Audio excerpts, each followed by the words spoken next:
sorry.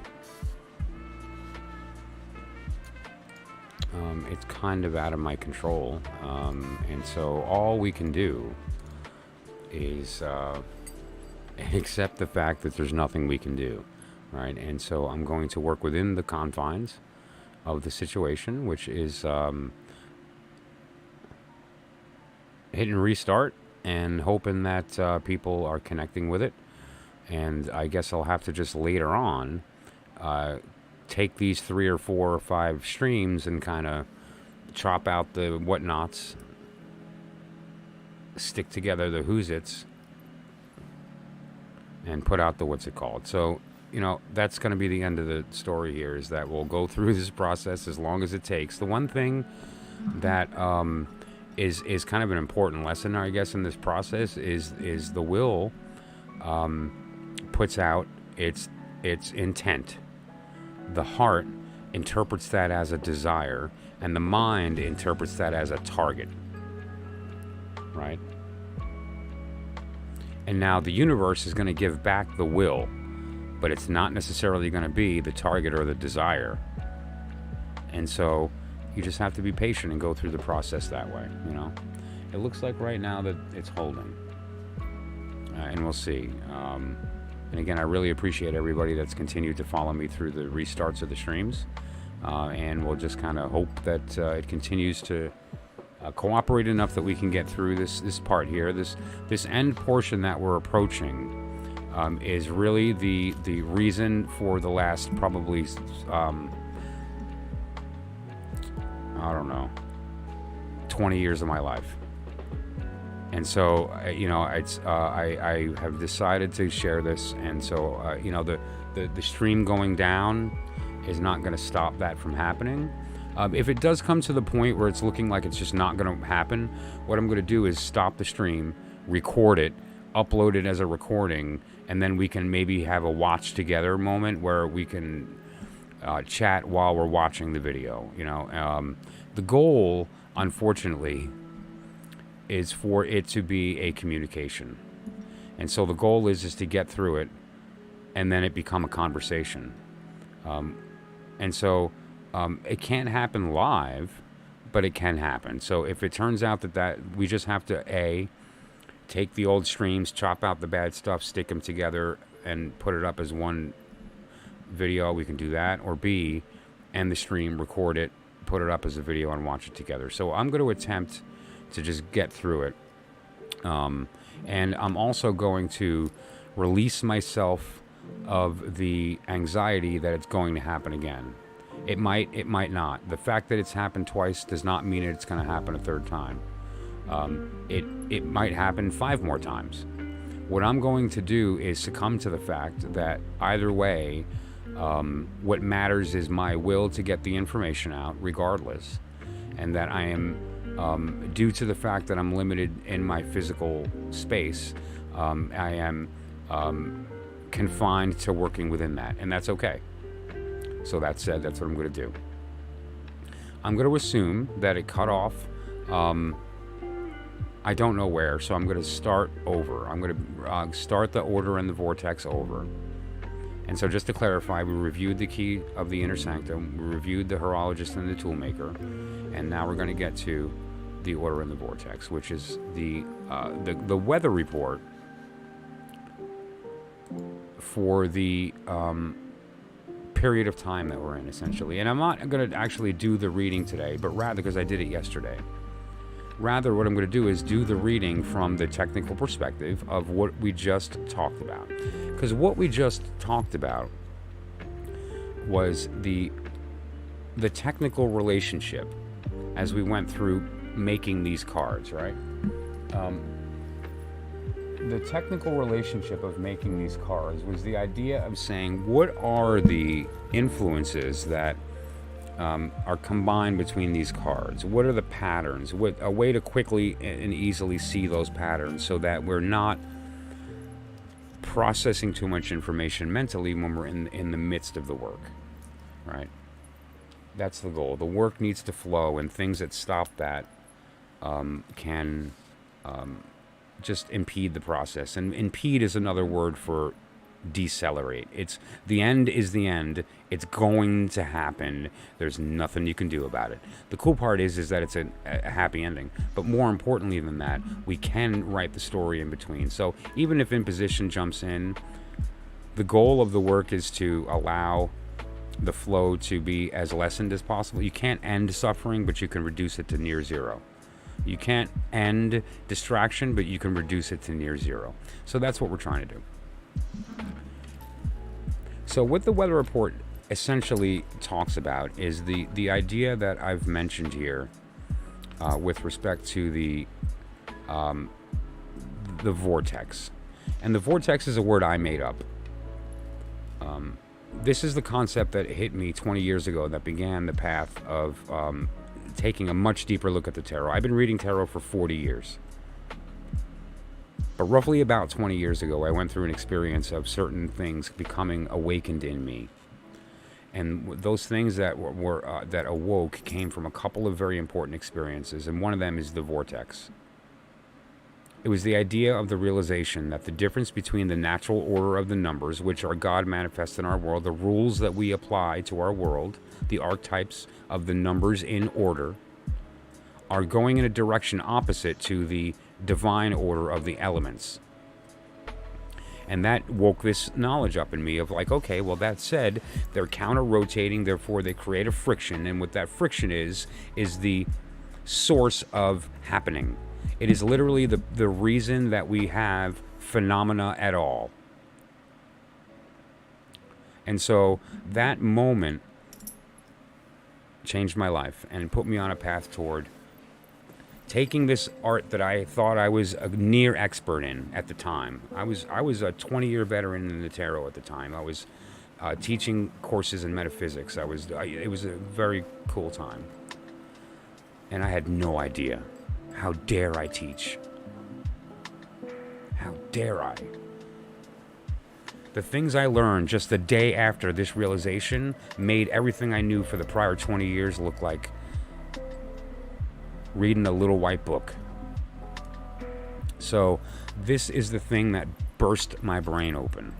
And now from that, the compulsion to utilize it was huge. Forget the knowledge I just told you. This is the secret. This is the truth in secret. It's not the lie openly. The lie openly is, well, the lion means, and the horse and the water bearer.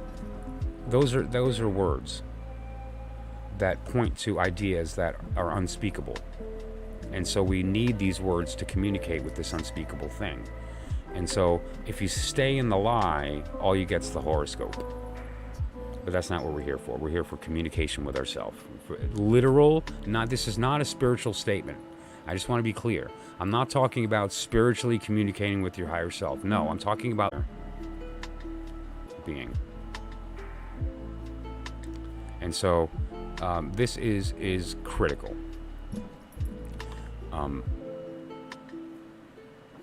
You can approach the subject from the little white book and get a lot of value. So anybody who's okay with that's good, and it does work. You can take a properly formed tarot deck, hand it to a child, give them the little white book, and they will be able to give you useful information. The question is as to what context. What are they interrogating? What are they actually investigating? It depends upon the vocabulary that you use. What I want to investigate is nothing short of creation. We talk about looking at it from the perspective of another. And if we look at it from their perspective, we can see the idea here. So if we see somebody who's upset at us because we did something, and we're like, why are they upset at us? All I did was leave a stinking dish in the sink for, overnight. But then we decide to look at it from their perspective and realize that maybe they put a lot of work into doing the dishes and they get satisfaction out of walking next to it and it being empty because they put that work in, and so they need that little joy, and you stole that joy. Now, it wasn't intentional, but by looking at it from their perspective, you can go, wow, I can see why this little thing of me just leaving a pan in this sink overnight can cause somebody distress. and that I took away this expectation of joy that they did not get to experience, and so that was experienced as suffering. And so it's my obligation to that soul, if I love it, to correct that injustice. That perspective is an important one.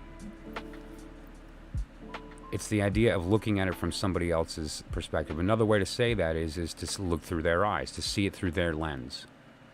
Okay, well, what if I were to say I wanted to interrogate my universe through the lens of God? Look at it from his perspective. We don't ever do that, do we? We talk about that, or we mentally go through the exercise when we're worshiping, or when we're asking for something because we're scared, or when we're denying that he exists, that our higher self is a thing, that our consciousness is just a side effect of the brain. It's a product. Our brain doesn't create thoughts, it receives them. The idea, you are receiving my voice in your ears. You're receiving the light from your screen in your eyes. You're receiving the sensation of the temperature of the air on your skin, the smell of the air in your nose, the taste of your mouth right now. You're receiving all those things because that's all you can do. You were born, created to receive. God bestows, man receives. That's all you can do.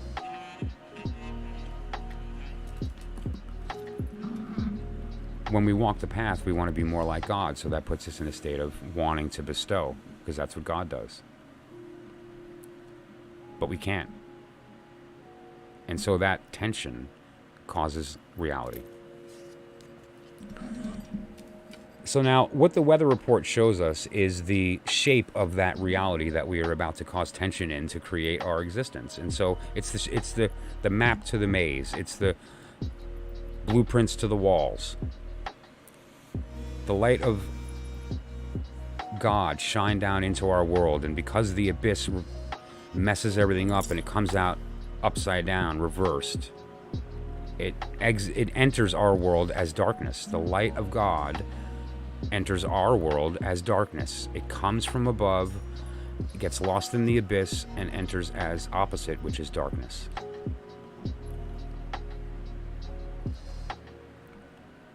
A shadow of God's shape. I want to change the word God to you, the higher self, the true will. Not the will of the body, not the will of the heart, not the will of the mind, the will of you, the soul, the infinite being that was born at the beginning of time, that lives at the end of time, that knows the story, knows how it ends. Why? Because you lived it. You know the end of this story because you lived it. You are at the end of time waiting for yourself to catch up. And how do we see that story? Well, the light that came from above that got messed up in the abyss and came out opposite, that's a shadow, has a shape. And that's the shape. That's what we're looking at. This wheel is that shape. And so when we access this wheel and we ask it questions, we get back real answers. Now, what am I talking about? Asking questions, that's the secret. That's the truth in secret. What we do is we just apply and then we interpret. And so first I'm going to lay the cards out. I already have them ready to go, and we're going to be looking at the period of time that we're in right now. So essentially, what we are looking at is the following. We're looking at right now, we just came in here. We're going to be looking at the queen, the princess that entered that queen. And then we're going to be looking at the progeny of that queen, the new prince. Okay.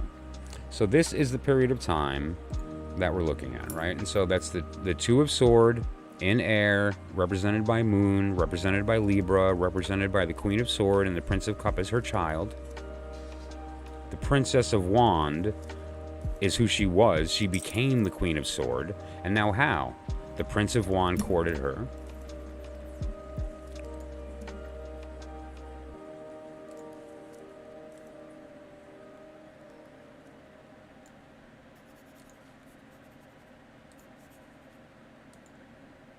And when he courted her, she said, sure, you look kind of cute. I don't know, maybe we'll get along, but prove yourself.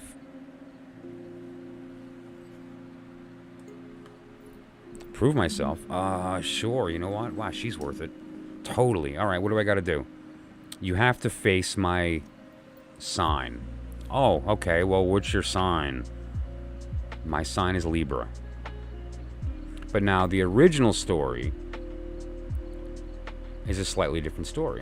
Because when we're reading the period of time that we're in right now, the way we predict weather for the meteorologists out there, for the horologists, is we look at the past and we see where we came from, and we apply that data to a model of like, here's what we think will happen based on what has been happening. We haven't applied the divination yet. The divination comes after we put the cards down. And so we have to look at where we came from.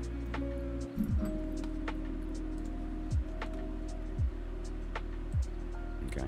Which makes sense. You know, I mean, it's like, why not have the perspective of your where you're coming from, so that you know the possibilities of how to get where you want to go. Okay.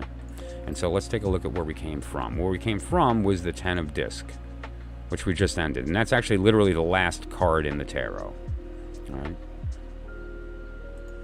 And the Ten of Disc has a similar story with the Prince of Wands. We're going to go through this whole period of time here, you'll see. All right. And now his story ends at the Queen of Swords, giving birth to the Prince of Cup, okay? And so now this whole period of time is where we're coming from, which was that original Ten of Disc. All right? So now all of that sounds great, but it's also like, all right, I kind of get it, but what do you, I'm sorry, Michael, I don't get it. The wheel, I sort of get it, but I don't get it. So all right, so let's now look at a totally different perspective using totally different language, which is a completely different vocabulary that has nothing to do with this wheel. All we're going to look at is a story of the March of the Quartz. So what we have here is the story of the March of the Quartz. And how this works is just like quantum mechanics. There was this nothing. And suddenly, a princess emerged. Out of the blue. Out of nowhere, there was a princess. That princess was just walking through life, minding her own business. At the same time, somewhere down the road, there was this guy, the Prince of Wands. He was also walking down the road, minding his own business, and then he saw her, and he's like, hey, wow, what's that? The object of his desire. And so he's like, hey, what's up? My name's Prince Wand. How you doing? Pretty cool. My name's Princess Wand. My friends call me Fire. My daddy calls me Little Flame. In the meantime, what's up? I don't know. I think you're kind of cute, and I thought maybe we can get to know each other. Really? Well, that's awesome. You know what, though? I'm kind of picky. You have to win my love. Okay, great. And if you do, I'll even give you my wand. Whoa. Really? Well, all right, what do I have to do? You have to beat my sign. What's your sign? The Hermit.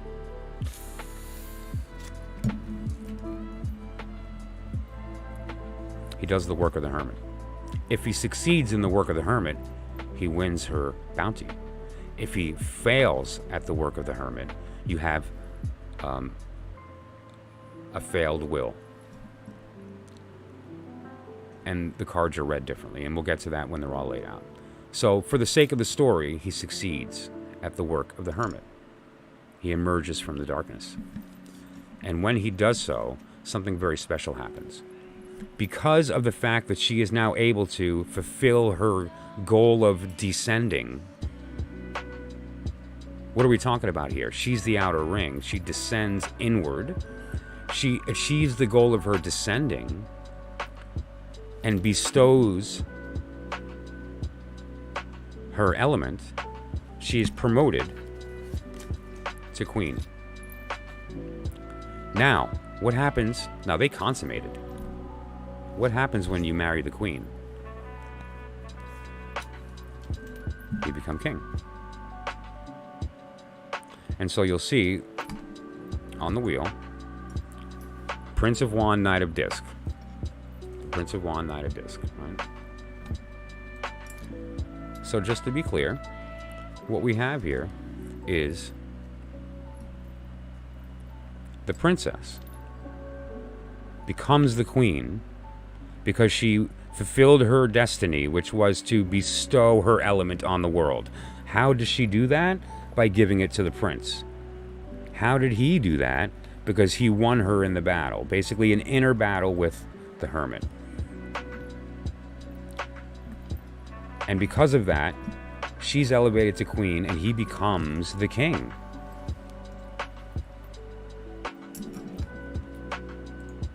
Okay? Now he's king.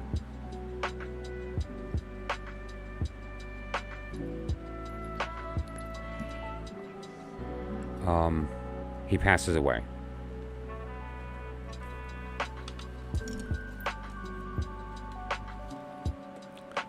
The king is dead. In her mourning, the queen seeks guidance. She needs an advisor, but not any kind of advisor. She needs a spiritual advisor. She needs an advisor that's going to help her to understand how to cope with the loss now that she's alone in the world and pregnant. The consummation happened. The queen is pregnant. She's alone. She finds an advisor in an individual that is willing and eager to help her, and that is her deacon. That's the Ten of Discs that we're looking at in the prior part of the story. The deacon is the Ten of Swords.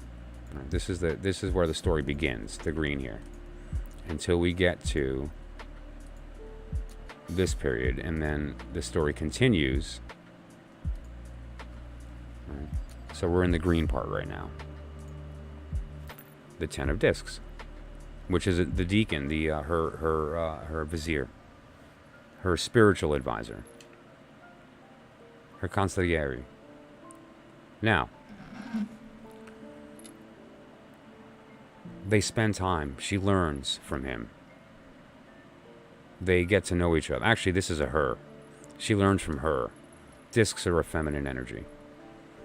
And you can see it in the positive, negative. You can see, the negatives are feminine, the positives are masculine. Anyway, so her advisor works with her, and her advisor shows her the way to herself.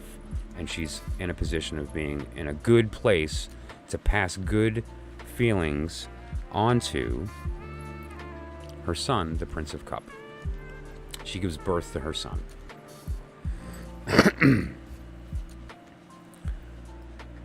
And she passes on the qualities, not only of her qualities,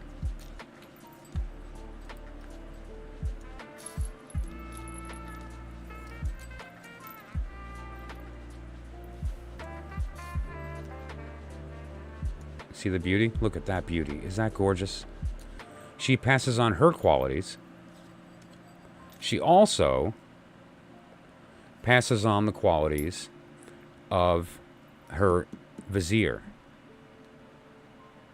The advisor instilled this knowledge in her in a way that it became part of her. And once it was inside of her, it changed who she was. She transformed and was able to, through that act of transformation, also transform her son. And her son took some of the qualities of her and the deacon. They did not have a physical relationship, I want to be clear. The queen and the deacon have a strictly spiritual relationship, but they are heavily, deeply connected on the spiritual level. Okay?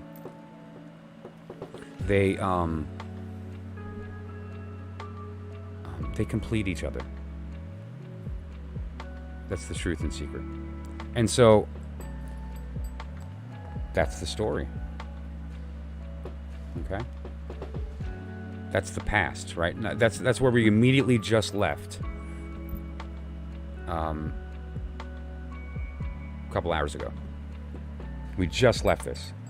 All right, and so what I'm going to do one more time is I'm just going to lay the cards out and the story without stopping for description or anything. I'm just going to tell the story, and then we're going to read the cards.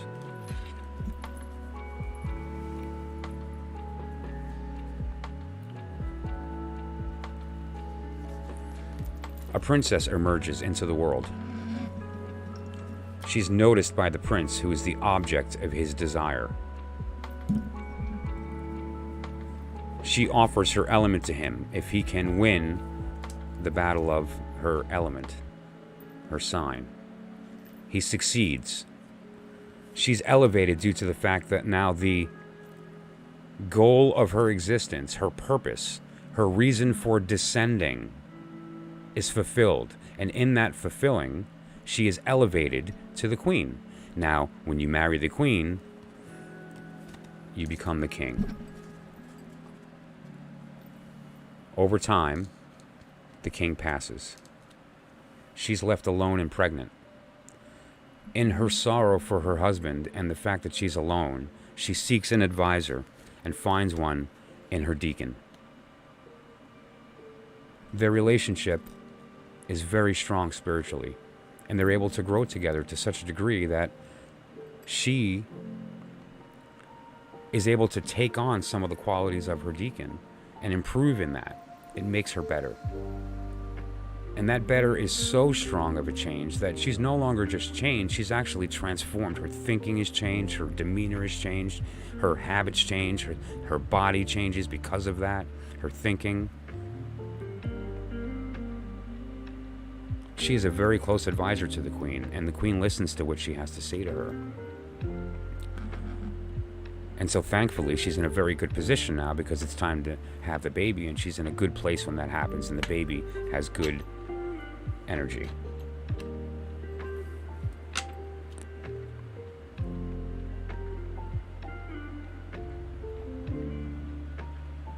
Now, he becomes the new prince in the next story. The new prince is walking along and notices a princess. Hey, who's she? I'm the Princess of Cups. Oh, really? Well, I kind of like you. Oh, you do? Well, I'll tell you what. If you win me, I'll give you my cup. Wow, I like that cup. Oh, I want that cup. Oh, I want that cup. Do you like my cup? I don't know. I like her cup better. What do I have to do? You have to do the work of the sign. You have to defeat the sign. You have to walk through it. He succeeds.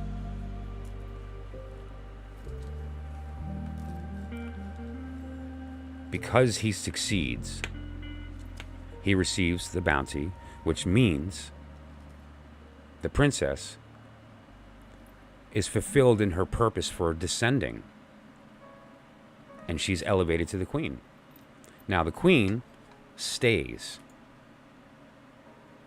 The queen is still there with the Princess of Cups. And that's the period of time here. Now we're in the second part of the story.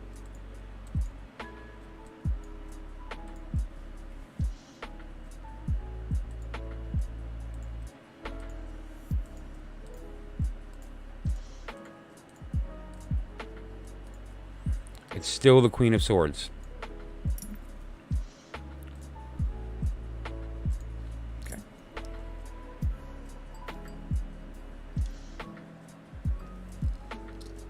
He becomes king.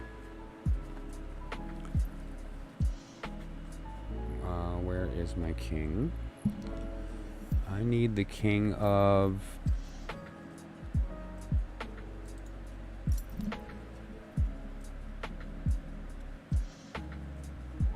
Wand. Where is my king of...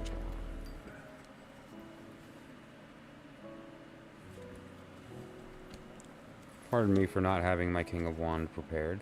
I had him on top here.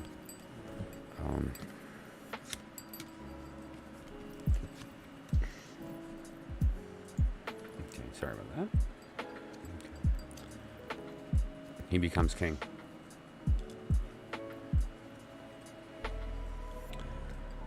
We all know what happens to the king. Some time passes, and so does he.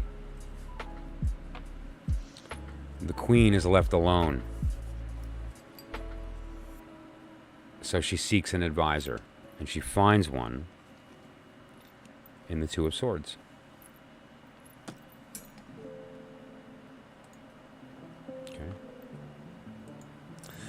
Okay. The Two of Swords is the new deacon for the transformed queen. The queen is transformed by her prior experience with the last advisor, and this advisor is going to change her as well. All right. And then what happens?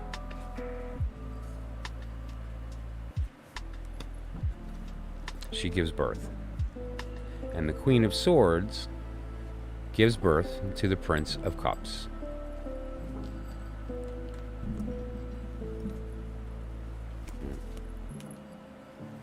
And so,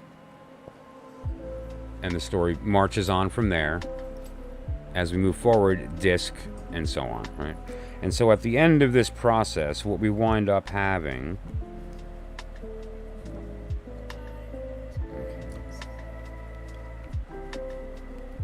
is this little march from where we came from to where we're going to. And now we go through the process of interpreting that. And so now this is the important part. Interpreting this spread I touched on yesterday, and again I revealed in, I think, what were we, 3 streams ago when I kept going down because of the internet.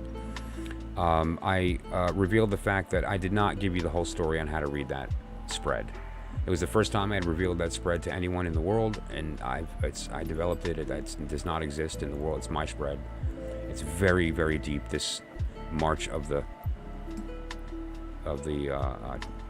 courts, and with respect to the deacons.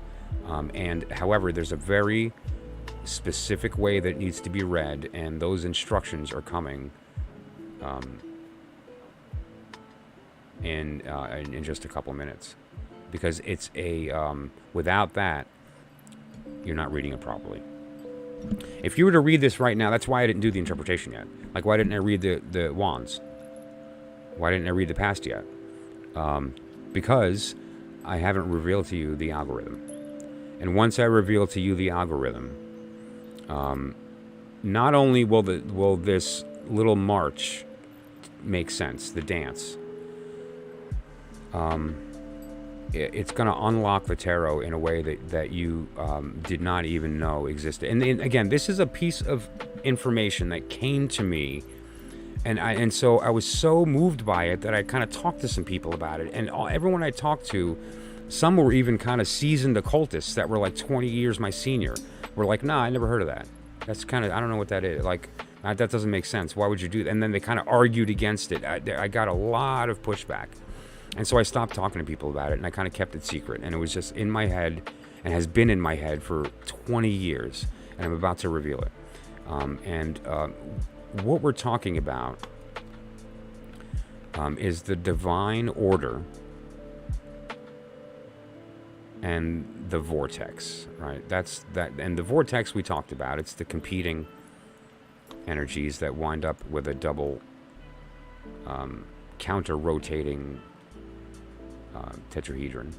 I even drew the diagram for that about 2 or 3 streams back. Like, how does that manifest? Anyway, that said, though, before I read these cards, we need to do the next segment. So what I'm going to then do is, just to kind of really put a bow on this whole thing, is we're going to go through this process after the algorithm one more time, and it's going to completely make sense in a way that it didn't, and it's very profound. So let's just get that going.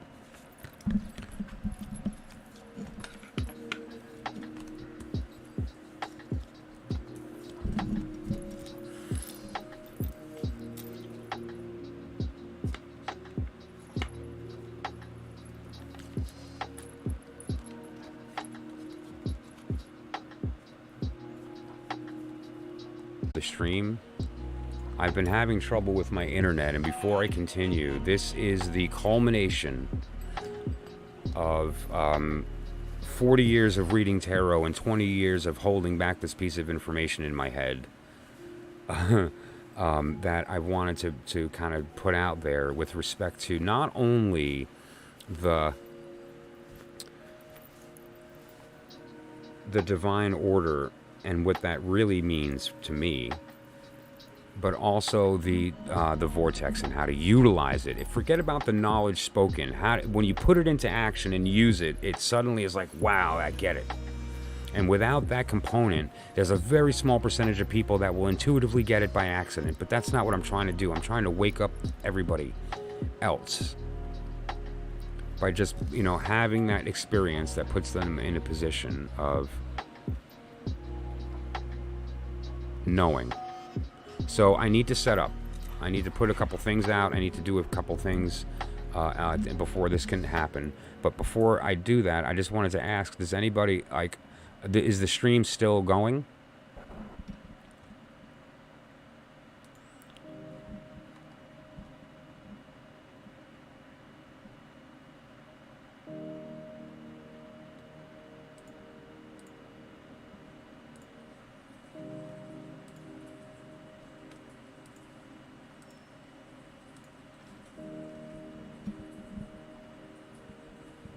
Yes, okay. Looks like there might be a fair bit of lag. Let me see, I'm going to put my hand up and see how long it...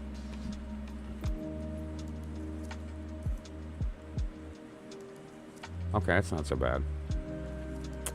Alright. Yeah, okay.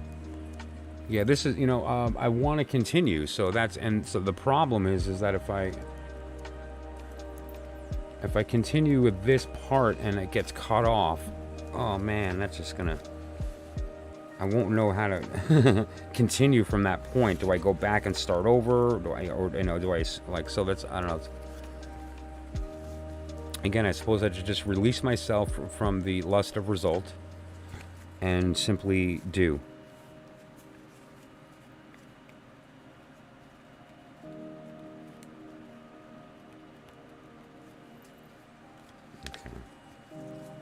I'm checking my notes to make sure there's nothing I'm missing here before we continue. I don't ever do notes, so it's just weird for me to be on the live stream looking at notes. Okay.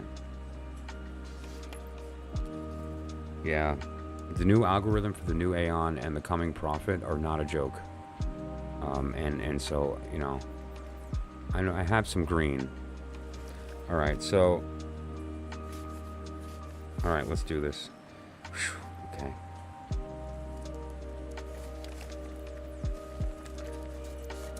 So I already revealed some of what we're going to talk about.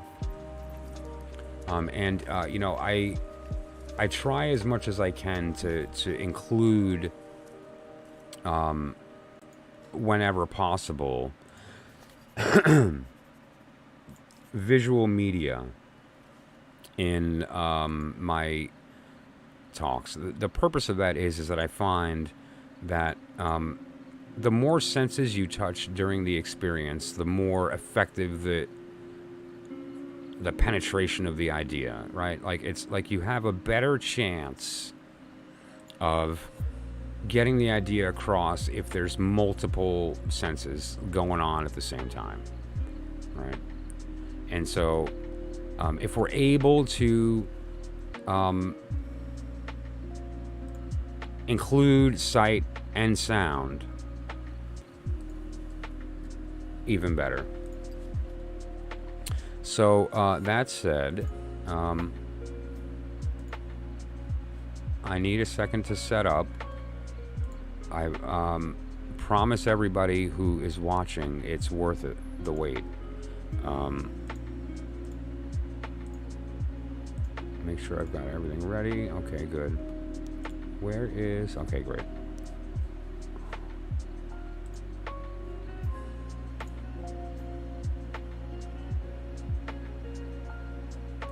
Okay, so what I'm going to do here is prepare. and I'll be right back. I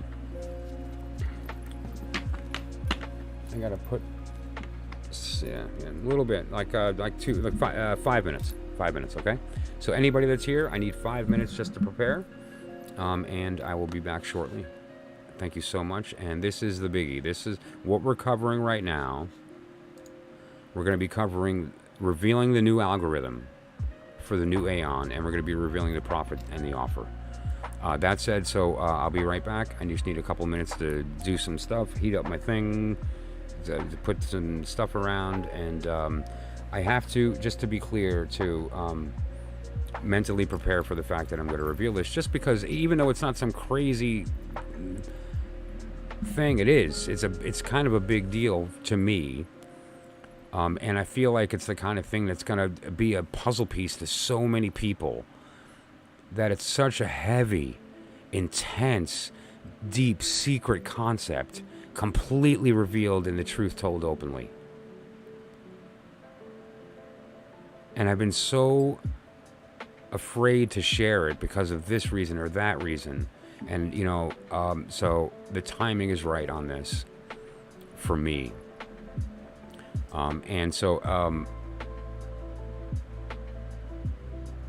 At the end of the day, it has to be done properly. But that said, then I will just see everybody in a couple minutes, and we'll wrap this up, because those two things are, you'll see.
I'm sorry, I just need a couple minutes to kind of get together. It got a little kind of hectic suddenly tonight, right? With all the internet's going down, we have weird weather going on over here. It's just very strange. The dogs are kind of being a little active at a weird time when they're usually not at all. My little Arlo, he's a Chihuahua Dachshund. Beautiful little guy. He's the most peaceful, sort of chill dog you've ever met in your life. Really pretty, kind of gentle eyes. He's soft. He's he's a great dog. He's just a little lovey-dovey. And then we have Melanie, who is a, right? Definitely. You know, it's funny too, because here's the point of kind of what's happening. On a pentacle level. All right, let's just pull out a pentacle, and I'm gonna hold it during this process. I was gonna do it before, but I'll just do it now while we're talking. It's just a pentacle that I use for magical work and so forth. Right? And on the front is some things that I'm going to address on a different stream. It's not relevant to what we're doing today, but this is, which is the holy name of God spelled out and spoken. But it's not spoken. Those are not letters. Okay. But that said, what this idea is of physically manifesting something that was created in the mind. And that's the work we're talking about. In my mind, 20 years ago, it wasn't a wheel. It was, I was reading the newspaper and going through horoscopes, and I had asked people, you know, my grandmother and my father and things about horoscopes and where do they come from and whatever the case. And my grandmother was the one that kind of gave me the basic answer. And her answer was very astronomical. The months, and she kind of laid that out for me in my mind. You know, every month has a sign, and that sign is at its brightest when the moon is full in that month, and it's at its dimmest, and so on. And she explained the passage and stuff, and it was very cool. You know, my grandmother was a practical thinker, but she had some knowledge that you wouldn't expect from her kind of personality. And so, I don't know, a lot of that stuck with me. And so, you know, years later, I was looking at horoscopes and kind of thinking about that. And I thought, well, I want to just kind of like measure this. And so I made my own little flow. I didn't know what a spreadsheet was at the time. That didn't exist in the degree. I was very young.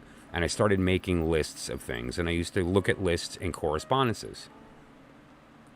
Kind of looking at the spectrum of like red, orange, yellow, green, blue, indigo, violet, and then 1, 2, 3, 4, 5, 6, 7. And so what does that mean? What is 8? 8 is another version of red. And that's the idea of the octave. And that just clicked in my head as a child, and these kinds of concepts. And so when I approached this subject and looking at the wheel, there was this idea of, okay, well then, when it came to me that signs have elements. Like, I grew up and we're all taught, oh, you're this or you're that. I was taught I'm a Sagittarius. Okay, so I understand I'm a Sagittarius, right? Or I'm a Taurus moon, or I'm a Capricorn rising, or these things. But then I was told that Sagittarius is a fire sign. I'm like, huh. Okay, that's neat. What does that have to do with anything?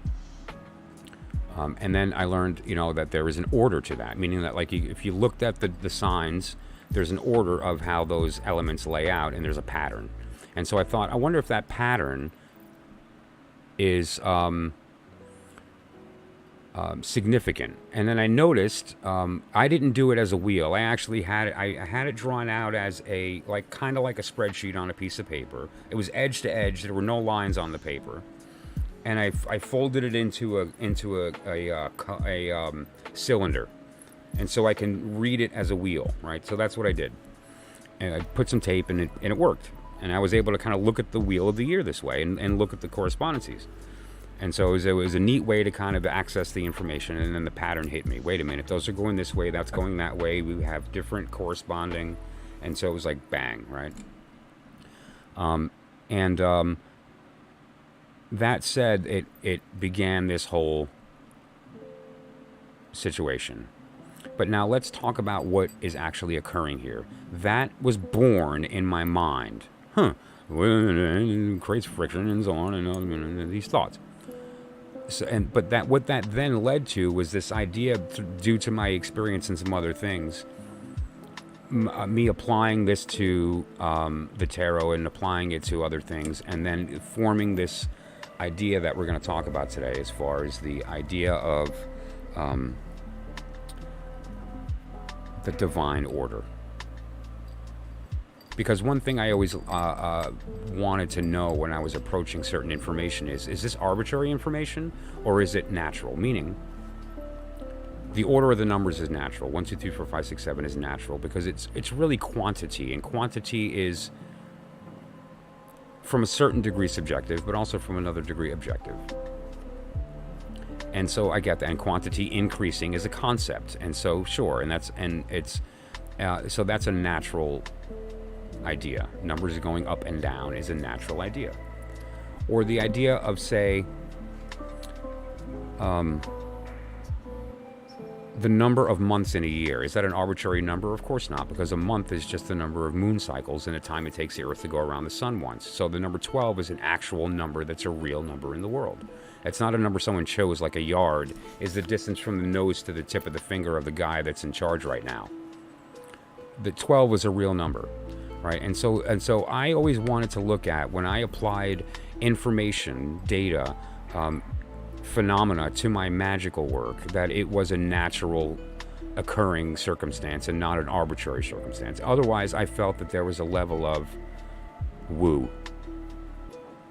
Because what I'm doing here is literally taking an idea that was born in my mind and physically manifesting it in the world through my will. And what does that mean? I'm going to take this idea,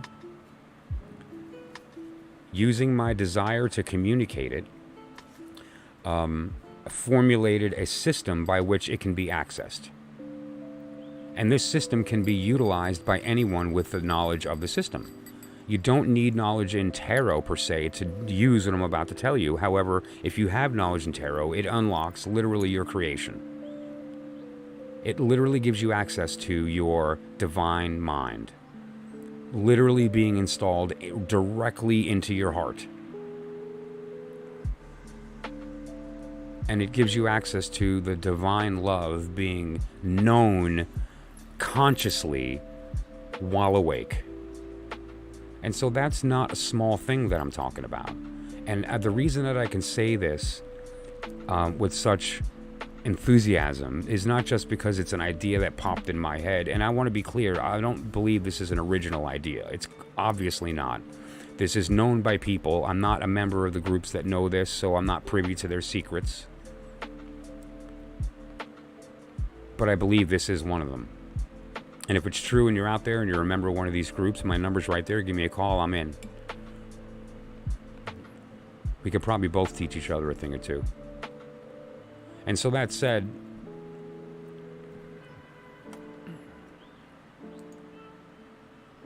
I give you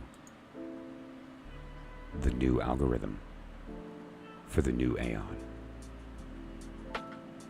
Okay. You know, don't ever take yourself too seriously, right? I just wanted to add a little humor to that. So what we have here in front of me are the tools of the magician. We have the wand, which I have pointed upright to represent the will of the divine. And then I have the sword. The sword? Shouldn't that be the cup? Oh, yeah. Man, look at that. Didn't I just get done saying I've been doing tarot for 40 years and I got the order wrong right out of the gate? Wow, this guy doesn't know what he's talking about. Let me check my notes.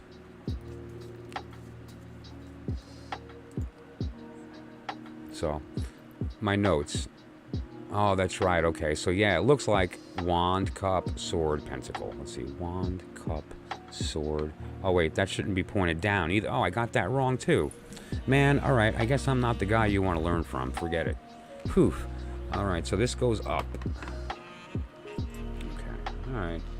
So let me check my notes again. see.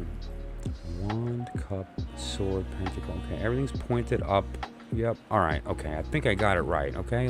I wish I had the little white book that came with the Rider-Waite deck, because that would answer all the questions.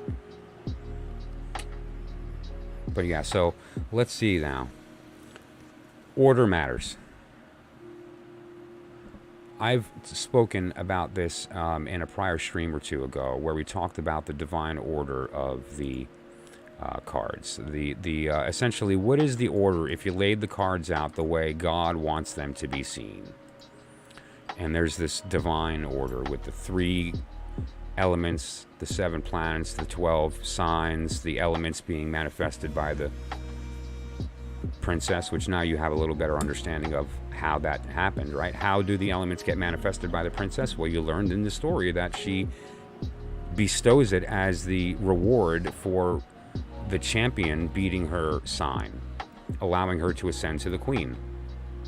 And then you have this little dance of the 36 deacons on the bottom there, right? And the order matters, because if we change the order, it doesn't work. If you try to go to the store and get a carton of eggs, and in your number system it's 1274386, and you go up to the register and they're using the natural numbers, how do you even know what to pay? How do you know how many eggs are in the carton? How do you know? How do you even get out of bed that, you know? So it's if the numbers and we don't agree upon the system that we're working with, i.e. if the order isn't correct, then it won't work. The math falls apart, right? And so it's a very important idea here, and what I'm trying to drive home in this is that order matters, and the reason the tarot works is because of the order. That we start with the wand, then the cup, then the sword, then the pentacle. And if you change that order, it breaks the math. And we addressed here the idea of the vortex. And my concept of that is that the higher world stuff goes clockwise. The lower world stuff goes counterclockwise. Another way to look at it is the higher world stuff goes counterclockwise, and the lower world goes clockwise. And it depends upon which side of this you're looking at. Are you on the bottom looking up or the top looking down? And so let's explore that just for a moment very quickly. Okay, so the princesses themselves are the seat of the ace. They are completely non-manifest. And they travel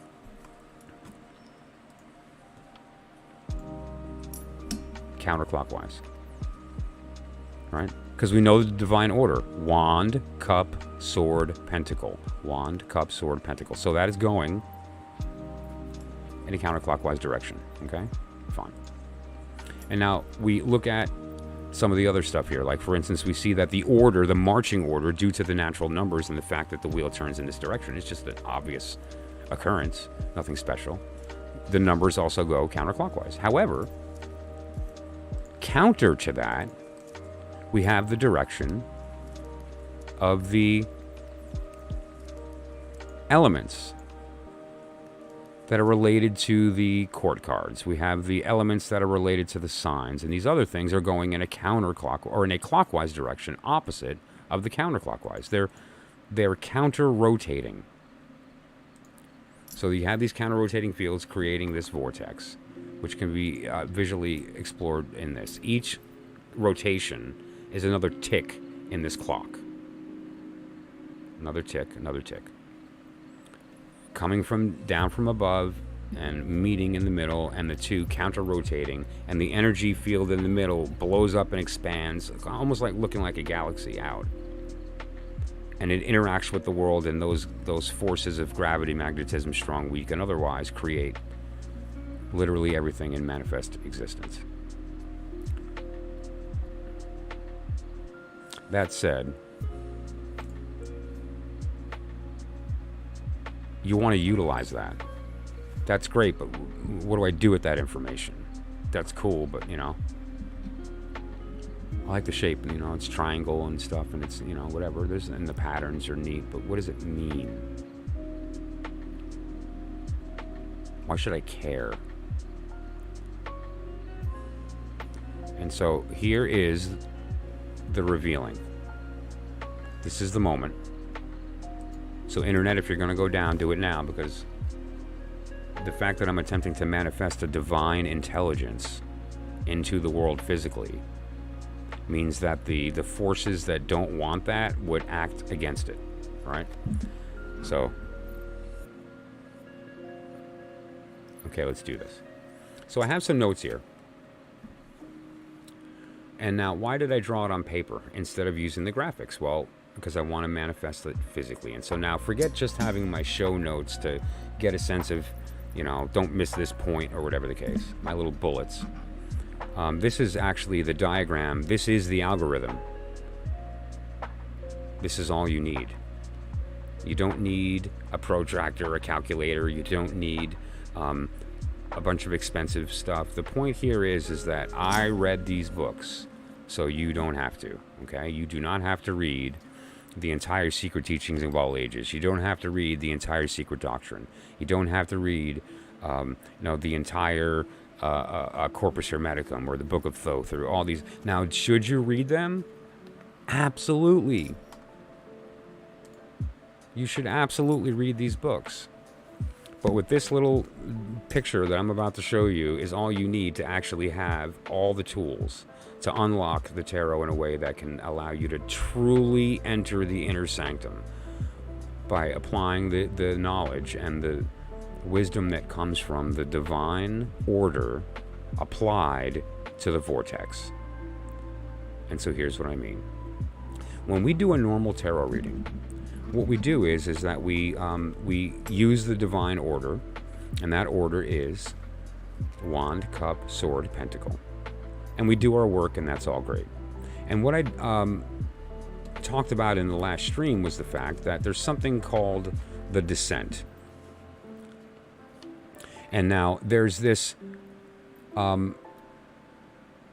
this thing that happens, this very sort of holy occurrence that happens in the world. I think the word descent is a really good word.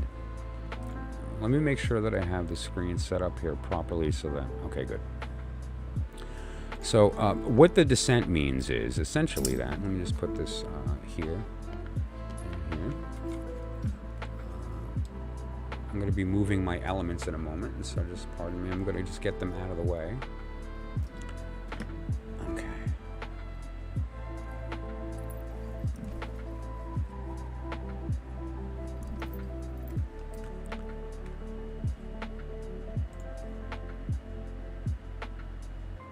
Sorry about that, I just needed to kind of get some stuff out of the way and be prepared for this next portion here, because this is the big deal.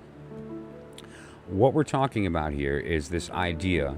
First of all, the system requires this new. I don't like the word new. It's my contribution. This magical system of accessing the knowledge of the Deacons and the courts, but the Deacons is the idea of it requires 2 decks, and I have that represented here by both the Hermetic tarot and the Thoth tarot. One is completely black and white, and one is nice and shiny color, pretty, very rich imagery of like dynamic. It's very pretty deck. Anyone who's used it knows that it's divinely inspired imagery. It really is. Frida Harris was just a master of her art. So, 2 decks, really. Well, I can't just do a reading with 1 deck. Nope. And I gave a brief demonstration in yesterday's. But what's going to change, the same layout works. I gave you the layout of the vortex twice, including in the weather report. And we're going to look at it a lot. I've revealed it. It's out. Although I didn't give it I didn't reveal 100%. What I did not reveal is the specifics of how to read the positions, and there's some other dynamics there that are only going to be revealed to people who I work with personally that have shown an interest in the process. Essentially, they have to earn their way into the inner sanctum. or the inner order, rather. And those who earn their way into the inner order I will openly speak about this entire process, including the full deck, the full spread, the full application of the entire science of the divine order and the vortex, implying the algorithm, which you're about to see. So, the knowledge of the descent. The knowledge of the descent is a very interesting idea, of the fact that we have, where is my, I'll jump here. Okay, there we go. Sorry about that. The fact that God, in the beginning, before there was anything, just was, and then was born. I've been through this multiple times, so I'm going to kind of rush through it a little bit, but you have the idea of the progression of consciousness, of divine mind. Right? And what this does, it's the fourth point. What this does is it shows us a basic progression of from 0D, 1D, 2D, in our 3D world. And now these are also representative of multiple other things, right? Like, for instance, the idea of the suits, right? Wand, and don't forget the order: cup, sword, and pentacle. All right. And now I always had a problem with this, because I always thought, wait a minute, this doesn't really look like a cup. It doesn't have cupness. It definitely has swordness or wandness, but not cupness. This has cupness. It kind of looks like a cup upside down. And that was the second absolute mind-blowing explosion of this entire process for me, was this fact that, wait a minute, that's an upside down cup. That is an upside down cup. And so when it finally dawned on me what I was looking at, it was like, okay, wait a minute here. Let's look at this one more time. All right. So,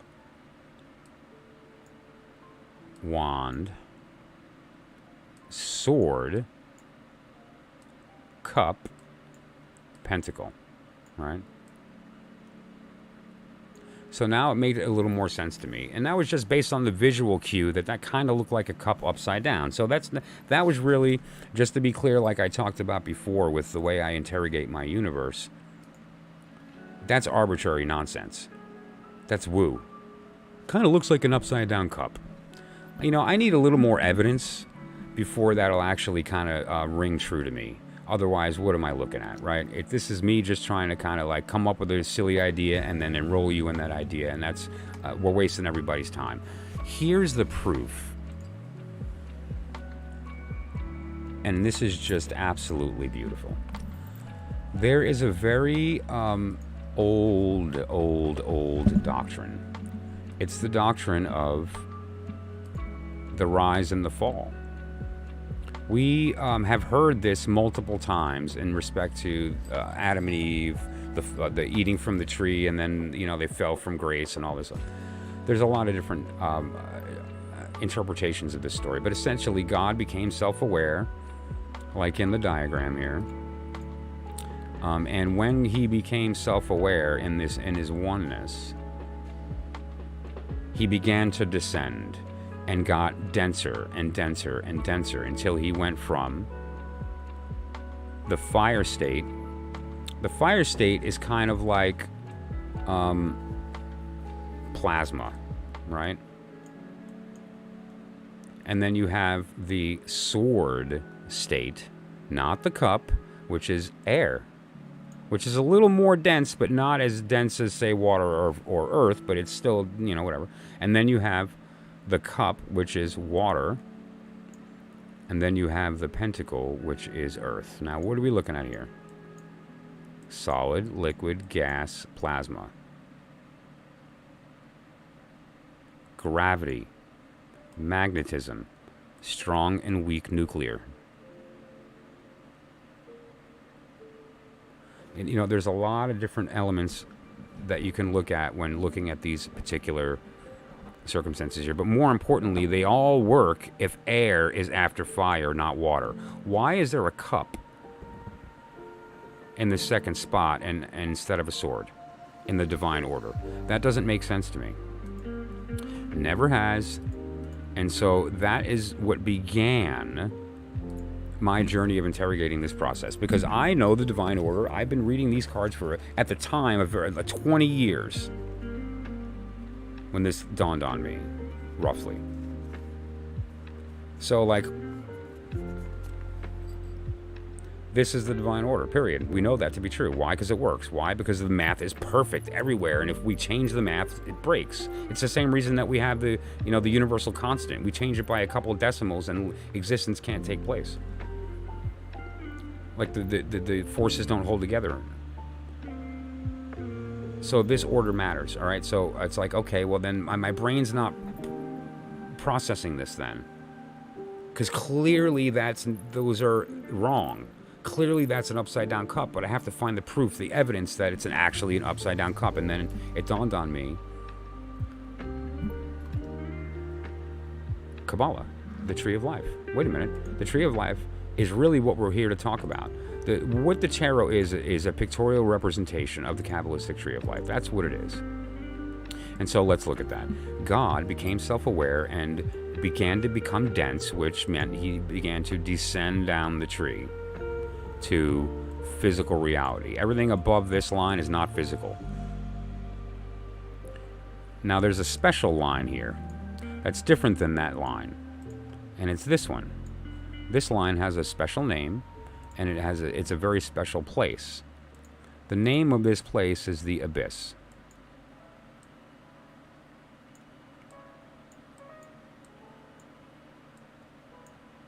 Okay. Now, when anything passes through the abyss, something very interesting happens. And it's just kind of a technical thing that occurs. Due to the nature of the ebb and flow of these energies going back and forth in here, anything that passes through the abyss kind of gets squeezed through and twists at the same time and comes out opposite. The light of God descends upon the world as shadow.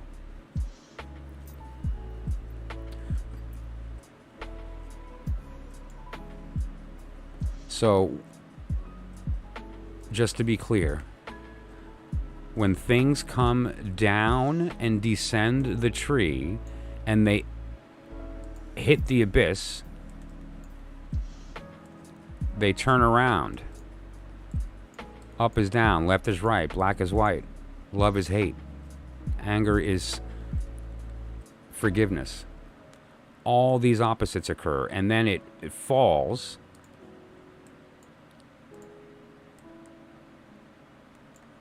And then it lands as black. Can't even see it down there. It started out as absolute, pure, divine light. Passed the abyss, landed as black. Okay? So now what does that mean? That means if you look at the wheel here, there's certain things on the wheel that are important to realize. Let me get rid of that rose cross. Where is that title? If we look at this tree, there's a bunch of circles that are of color, and then there's a bunch of lines connecting those circles, and then there's these pillars on either side, and then there's this sort of figure of a human in between. It's actually a quite lovely image. And it has a lot of connotations that are kind of really, really special. But more important than that, I want to point out, in this particular circumstance, the pillars themselves. There's one here, and there's one here. Okay? They represent the unmovable. So that means that the things that ascend or descend there are in a slightly different circumstance than the things in the middle. The pillars don't move. The stuff around them do, but the pillars themselves don't. Okay? And all right, cool. So what does that mean?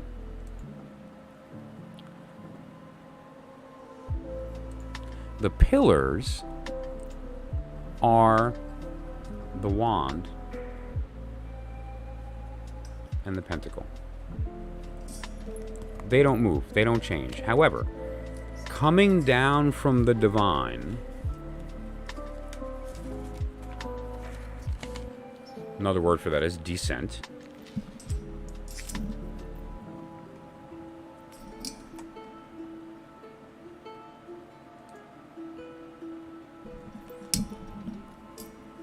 Coming down from above. Man, I need a little bit more space. Okay, sorry, I'm just bumping into stuff everywhere here. We have the divine order swapped because it's descending, hits the abyss. When it hits the abyss, it twists. And then it shows up down here as this. Which means if this is what we see, and it is, this is what our world looks like. This is the divine order. This is a divine reflection of in our world. That means if we think about what it looks like in the real world, in the upper world, it doesn't look like this in the upper world, does it? Because it's the same thing going in the opposite direction. If I were to go up the tree, essentially what this would look like is the sword over here upside down and the cup over here upside down, because that's what happens when you pass through the abyss. What we don't have, what we can't see, is what it looks like up there.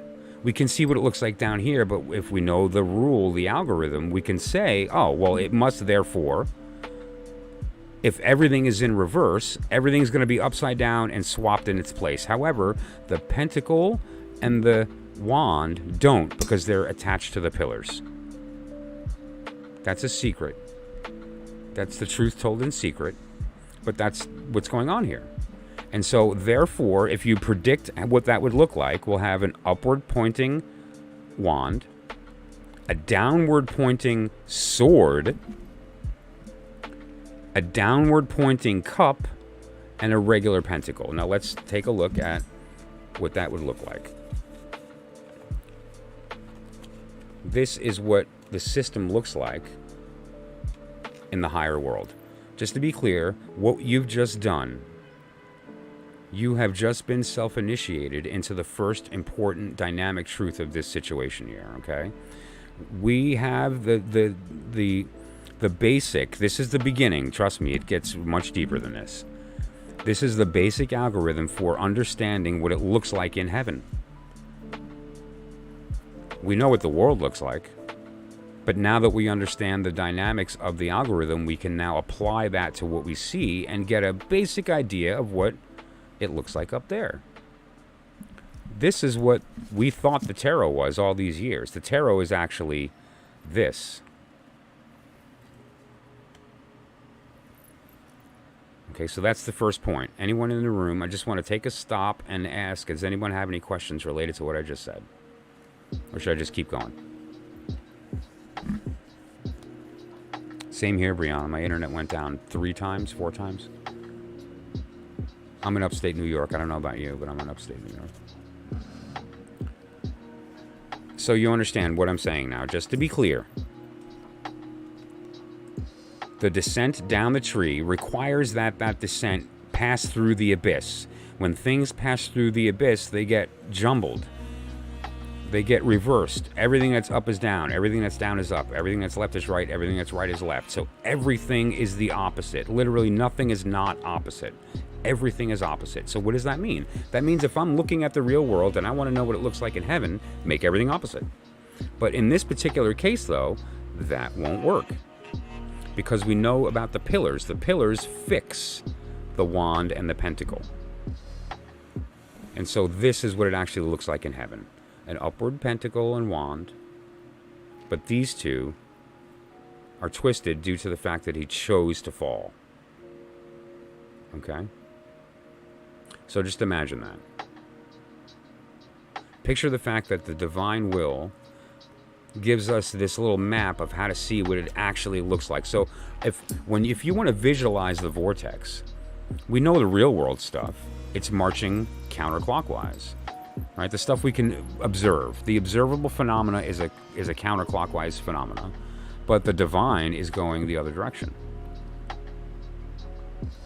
That's proof of the fact of what I'm talking about, that the descent goes backwards through the abyss, and that we have to take care of this in the tarot. So wait a minute, are you saying I'm supposed to swap the suits? No, but you have to account for that when you're reading, and I'm going to talk about what that means right now. The idea here is the fact that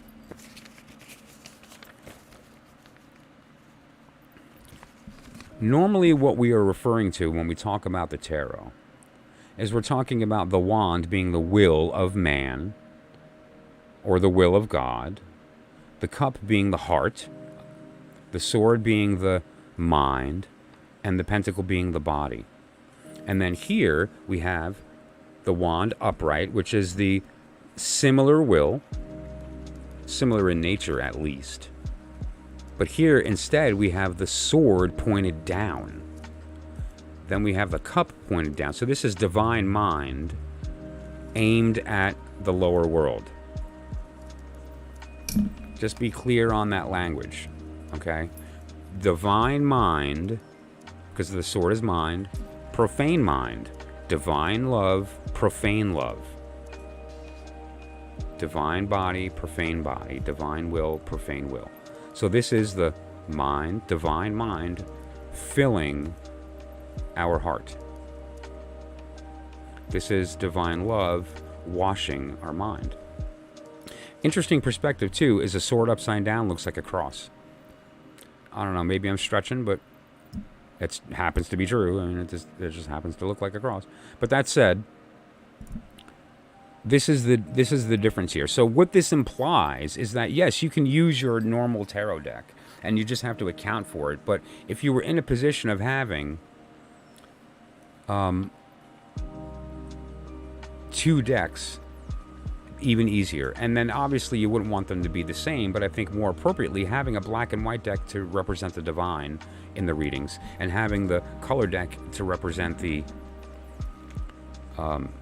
lower world of color, of form, is more appropriate. Now, so this is powerful. We can now do readings, and I did a demonstration yesterday, or like the weather report, where we actually, all the elements that are divinely inspired are using these, and all those are color. Or we can also have a different circumstance where we do the reading and we read it in a separate manner based on the fact that we're looking at the suits in a different circumstance. The order is different when we're using the black and white deck than when we're using the color deck. And what is that difference in order? It depends upon a couple of factors. The first factor is, are we talking about the divine, or are we talking about the profane? Are we looking at the higher world or the lower world? Now, some people might say, Michael, come on, man. I've been only reading tarot for a couple of years and know that the higher world is the major arcana and the lower world is the minors. But that's not true. I'm sorry to tell you that's not true. We don't actually get physical reality until the Deacons.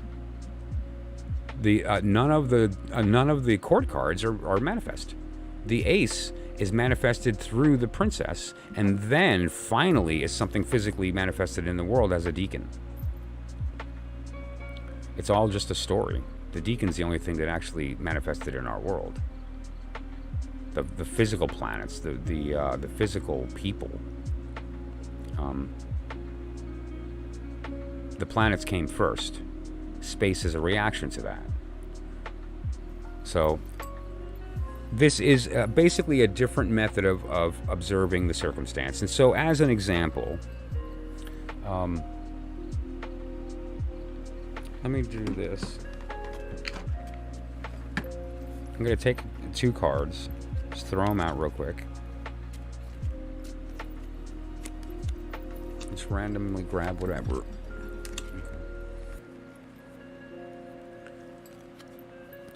And we'll put a moon over here. Nine of Swords. Now, what you would essentially do as an example of applying this knowledge, just to be clear here,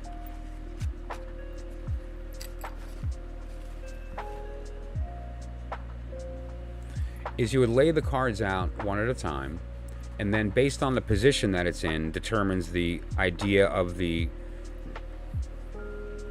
meaning. So, for instance, in above we have divine will. So the divine will is the moon card, and I've talked about the moon card at length, and it just basically is like the idea of the environment that needs to be transversed before doing the work of the hermit. That's the hidden, the truth told in secret. The lie part is like all a hidden occult, or whatever. The truth in secret is that it's the path that needs to be transversed in order to get to the spot that you can enter the darkness to do the work of the hermit. That's what the moon means. But then so forth. But now, so the divine will is to enter the darkness. The divine will is to enter the darkness. Our will is to enter the darkness. Next card. King of Pentacles. Divine mind filling the profane heart. Divine mind filling profane heart. Okay, divine mind, profane heart. The King of Pentacles. We learned in our little algorithm class when doing the decks, all of the kings are the fiery part of the sign, and Pentacle is earth. Fire is the will, earth is manifest. To physically make manifest the divine mind into the profane heart. That's what that card means, right? That's what we're talking about. Now we look at the cup.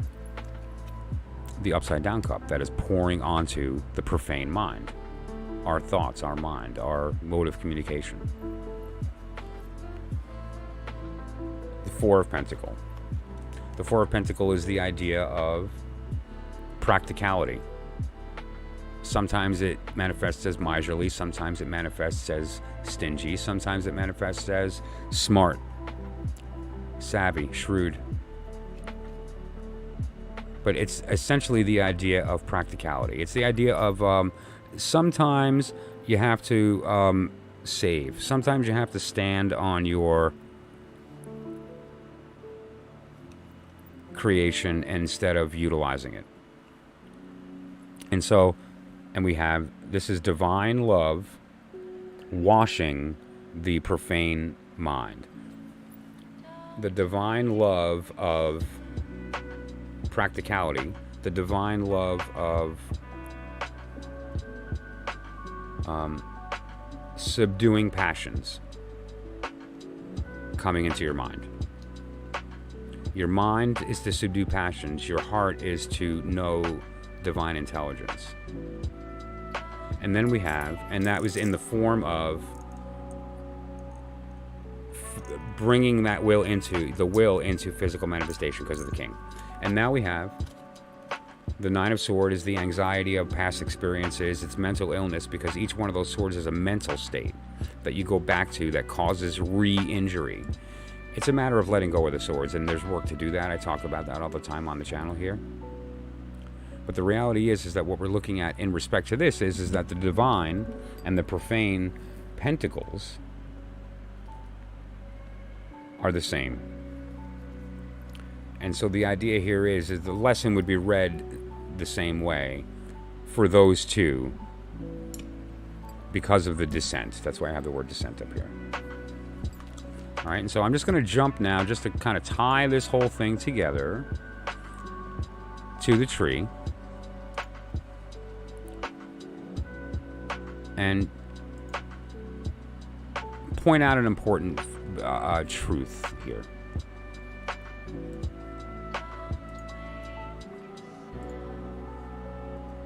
The first thing to recognize is like I talked about, the Spirit of God, the divine spirit, descended this tree. And in order to do so, needed to pass through something called the abyss, which is this section right here. And when that happened, everything that was that divine being became jumbled and came out a different color. It came in white and it exited black. Right?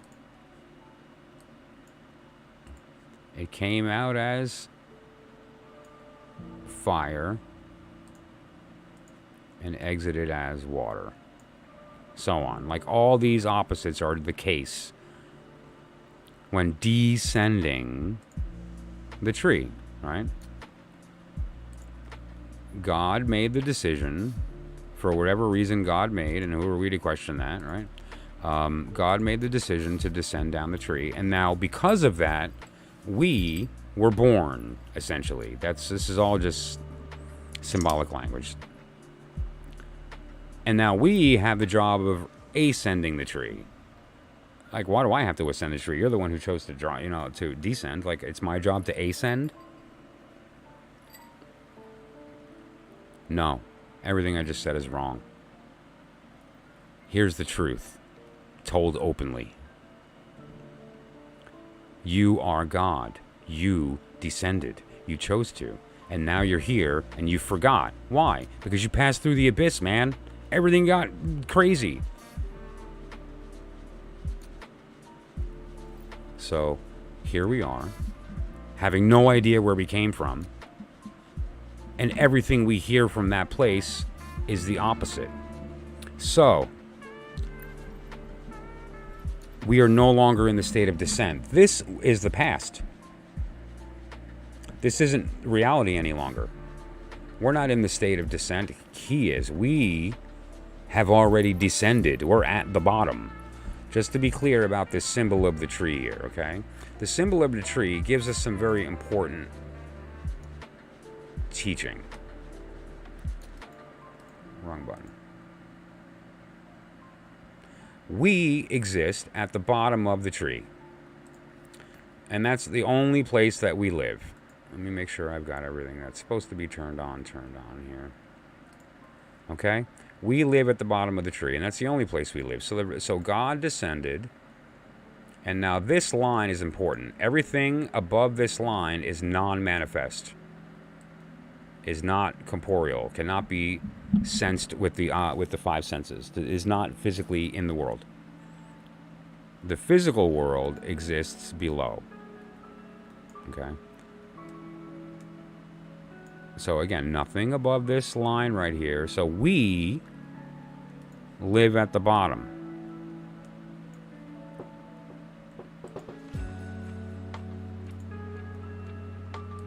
Now, why do I bring that up? Because we can't descend. We're at the bottom. And that always bothered me. That has bothered me for 20 years.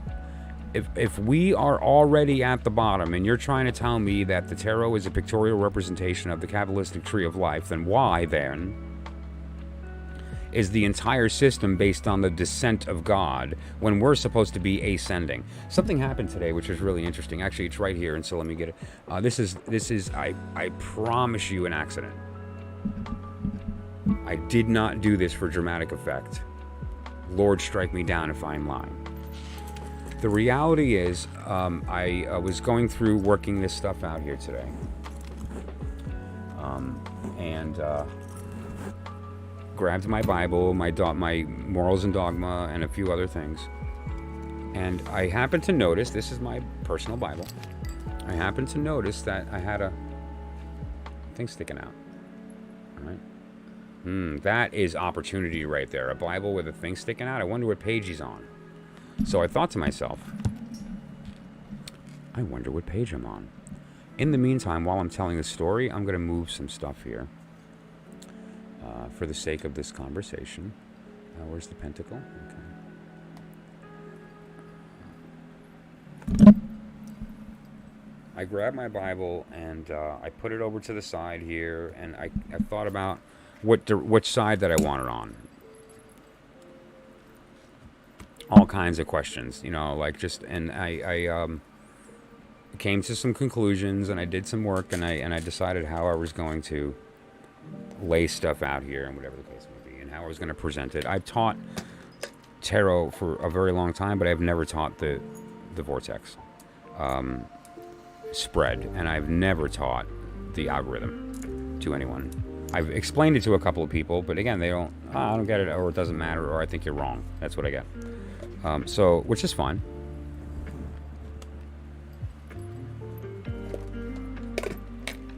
It has to work for me, otherwise it's not necessary. And if it does not work for you, then it's not magic, it's useless, right? And so that's an important component. I also stack these. In the meantime, pardon me. Because here it is, ladies and gentlemen, the moment we've all been waiting for. Okay. What we are going to look at now is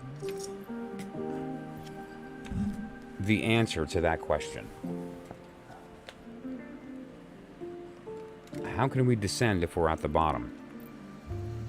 We can't. We cannot descend if we're at the bottom. We have to ascend. And so I'm looking through my books. I'm stacking stuff up. I find my Bible. And there's a page marked.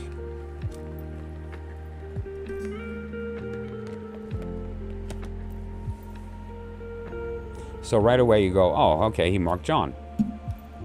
Maybe I was on John for some reason. I don't know. I'm very, very embarrassed and sad to say I haven't cracked this book in a very long time. Now, one of the reasons, too, is that the church I'm with right now that I serve as a deacon uses a totally different translation, and so I kind of use the one that our church uses. It doesn't matter.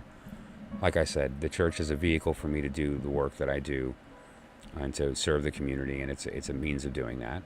And I do not feel that my beliefs and understanding of Christianity within this context is against their context.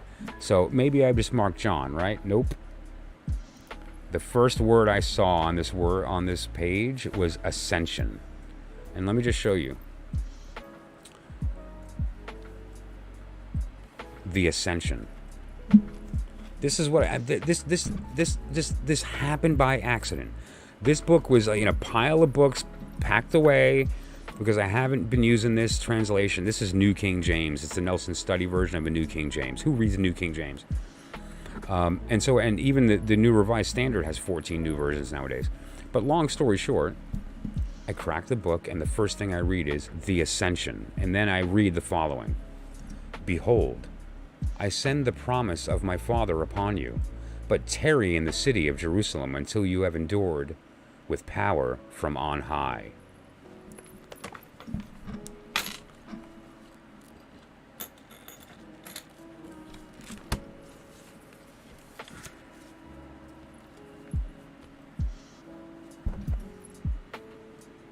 Yeah, well, I grew up on New King James.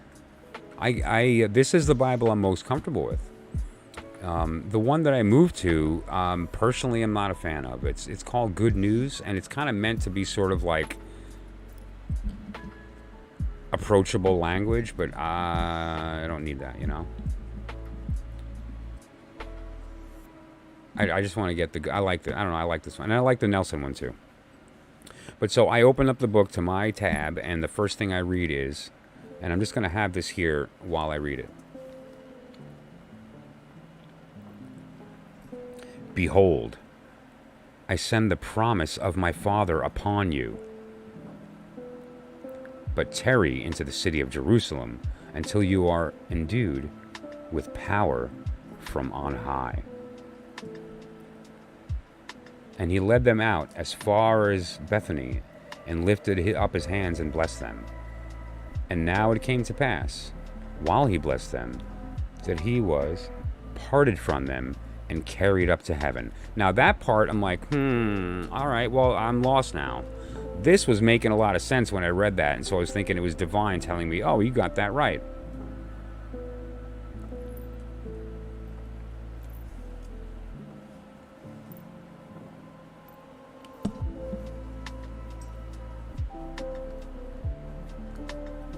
Okay, I'm going to ask everybody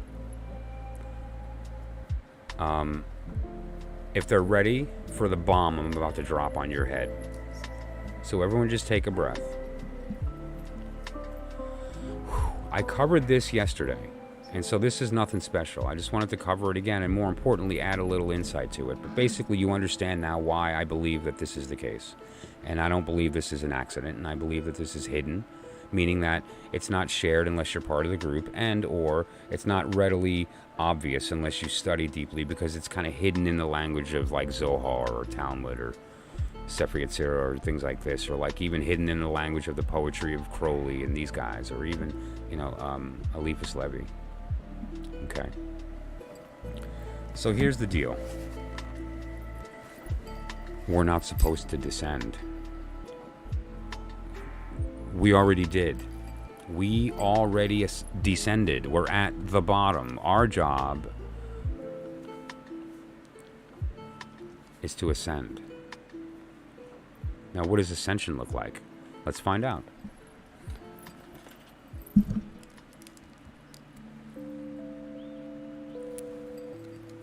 I don't know if those are strong or the right strength.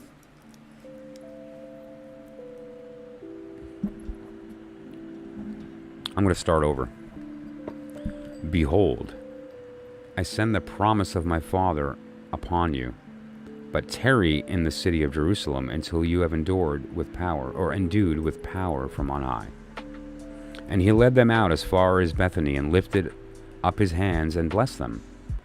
And it came to pass, while he blessed them, that he was parted from them and carried up to heaven.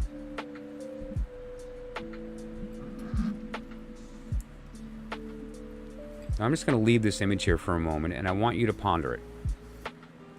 I am going to step away, and I'm going to leave these images up for everybody here that wants to look at that, and I'll be back in a couple of minutes. And just to be clear, this is the thing that I want everyone to just, because you need to process it just visually and let it just take in the images. Think about what's going on here. Up bestows, down receives. The wheels are upside down and backwards and twisted. So just consider and look at what we're looking at here, and consider the importance that up until 15 minutes ago, we thought this was the tarot. And we've now learned that this is the tarot. That's a slightly different circumstance, right? And we're going to talk about why you need 2 decks and how to read them when I return.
Okay. So, here we go.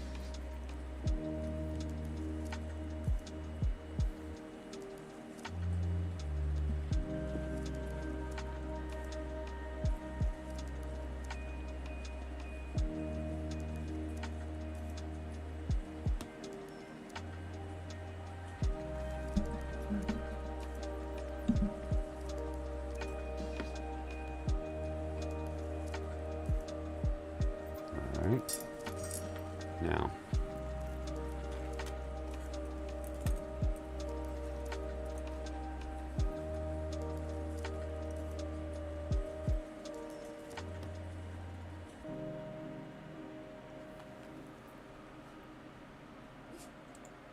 okay, so what we have here is a slightly different circumstance, right? Everything is reversed. Everything is reversed.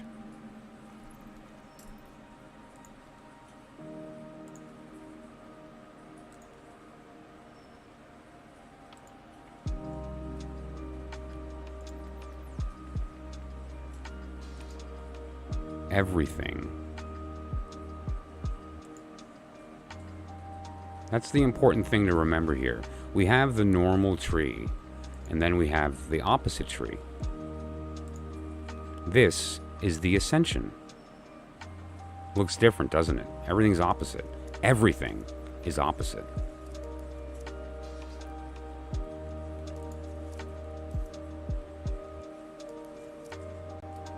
We hear about these concepts all the time.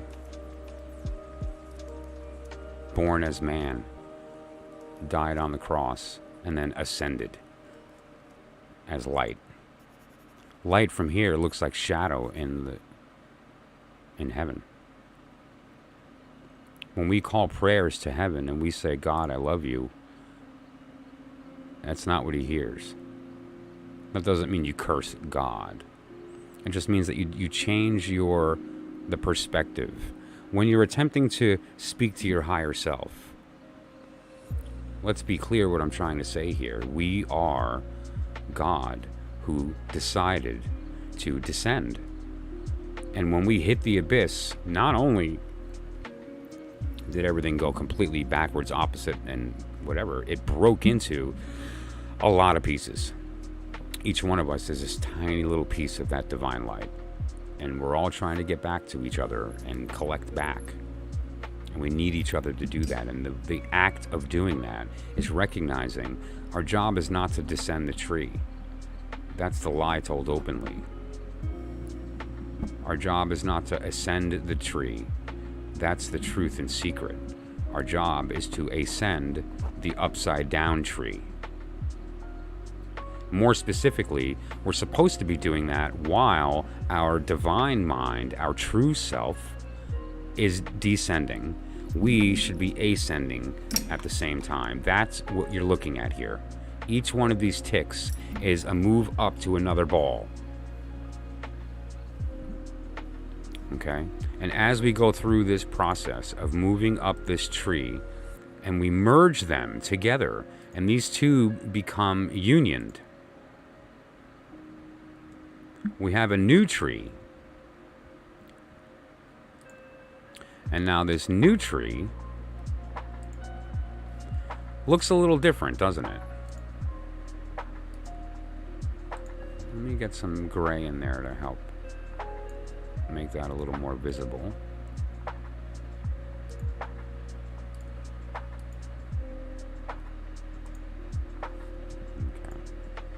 And so you'll see the difference here between the normal tree of life,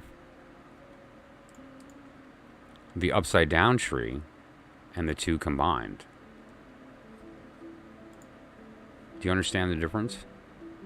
The difference here is the tree combined and the tree upside down are something that we have never even considered because we're too busy thinking about, oh, well, we just have to ascend the tree.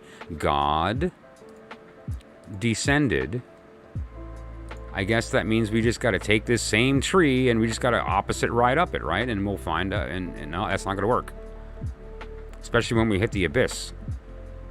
It's just not going to let us through. We're just going to be stuck there. And this is the state that most of us walk through our lives in. Most of us are walking through our lives having no idea that our words are falling on the wrong ears because they're being twisted as on the way up. Instead, what we have to do is we have to speak the appropriate language. And what language is that we're supposed to be speaking? The language that we're supposed to be speaking is this. Both unified. Not the tree, not the opposite tree, both.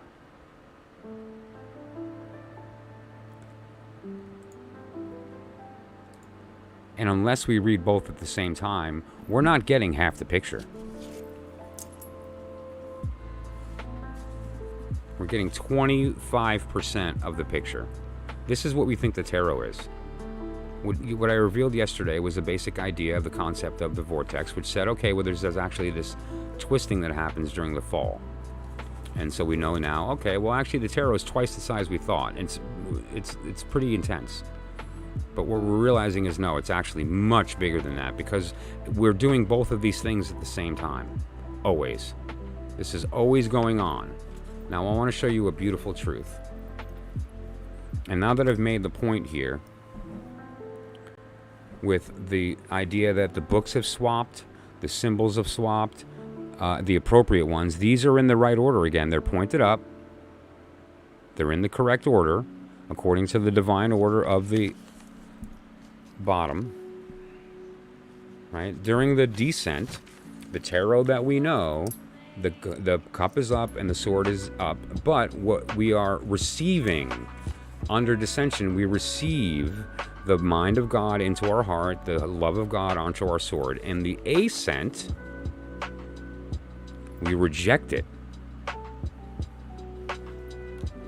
We reject it. Why would we do that? God is giving us divine mind directly into our hearts. And we're like, nah. He's giving us divine love to wash clean our thoughts. And we're like, nah. Why? First of all, some things have happened here. And we'll talk about that in a minute. But because, don't forget what I said. Anything that passes through the abyss goes backwards. God is like, I love you. Please come and join me. What do we hear? No, I don't want that. He's hating on me. And so we reject it. That's not love. That's like, we reject it. And so we are in this middle state between ascension and descension where we're confused. Like, look what we're having to face. No wonder none of us knows what's going on. We think this is the world. This is the world's actual language, and we speak only half of this. Because we don't even realize we're being filled with divine mind. We think it's like, oh, our emotions and cup means, you know. So consider what we're referring to here. We're actually referring to nothing short of the idea of us meeting ourselves in the middle and in that moment unifying. And what that is represented very beautifully by the dual tree. And basically this is the upside down tree of ascension overlaid on top of the normal tree of descension. Now some would say, wait, isn't this the descending tree then? This is the ascending tree, Michael. You haven't read your Kabbalah book? No. Everything that comes from heaven passes through the abyss and goes backwards. The tree we have access to is the upside down one. And that's it. And we must contend with that. And as long as we keep thinking we're walking up this one, we're just going to keep slipping. Because that's the reality. And every single little circumstance that we ignore that truth, all we're doing is hurting ourselves. Every single time that we ignore the fact that we're trying to pray to God in the opposite language that He is able to hear it, just makes no sense. And at the end of the day, every little tick of this symbol right here is us having a realization and moving up at the same time that the divine is moving down. And each time we're able to do that, rightness. Each time that we're able to do that, we run into the circumstance of our will being done. Things are easy for us. The divine mind installed directly into our hearts, the divine heart directly into our minds, and the wills being aligned. The wills are aligned. When we allow God to descend upon us, and we are open to ascending. Now, how do we ascend? This is the secret. This is the reason that everybody should be here tonight. This is just the knowledge. I don't care about this, Michael. Give me actions. Here you go. You want to know how to ascend? This is the secret I've been sitting on for 20 years. There it is. Give your body back to God. Give your body back to God. This is the divine spot of the divine will. Give it back. When you give your body back to God, what do you receive back? The will. When you give your will up to God, what do you receive back? The body. It's communion. This is the original communion. The blood and the body, but the blood of Christ in the cup. Interestingly, where did the communion take place? In the upper room. What is the upper room? The higher world. I just think that's great. Isn't that just great? Communion took place in the higher world. Right? Tell me that you know, Christianity has hidden this stuff in their stuff too. This is not strictly a you know, hermetic art. Let me put it this way. Christianity is a hermetic art. Sorry. I'm sorry if that stings any pastors out there, but call me and we'll have a chat. And I'm warning you, I'm going to change your religion. But in the meantime, do you understand the concept here, right? What we're talking about is the idea of this is not our work. This is the higher self's work. This is our work. And now let's start to decode this a little bit, because now what we're talking about is a pretty complicated situation here, right? What we're talking about is here, what we thought was the body, the mind, the heart, the you know, the will, and these types of things, divine will, and the difference between divine will and profane will, divine love and profane love. No, what this is actually saying is be open to it, and you will rain down and be filled with divine intelligence. So that's the action. Be open to it. How do you be open to it? Get out of your own way. How do you do that? Here's the instructions. Recognize the fact that everything that comes through the abyss is opposite, and so those little voices in your head is God calling out to you to return. Ignore the words. That little voice in your head that tells you the things that you can't do, that you're bad, wrong, fat, ugly, whatever the words are that you tell yourself, those words are not you telling yourself.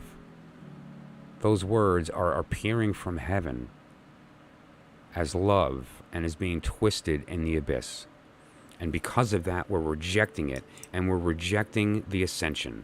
We are stopping ourselves from growing on purpose out of fear, because the words we are hearing are not the words that he's speaking. So how do we talk?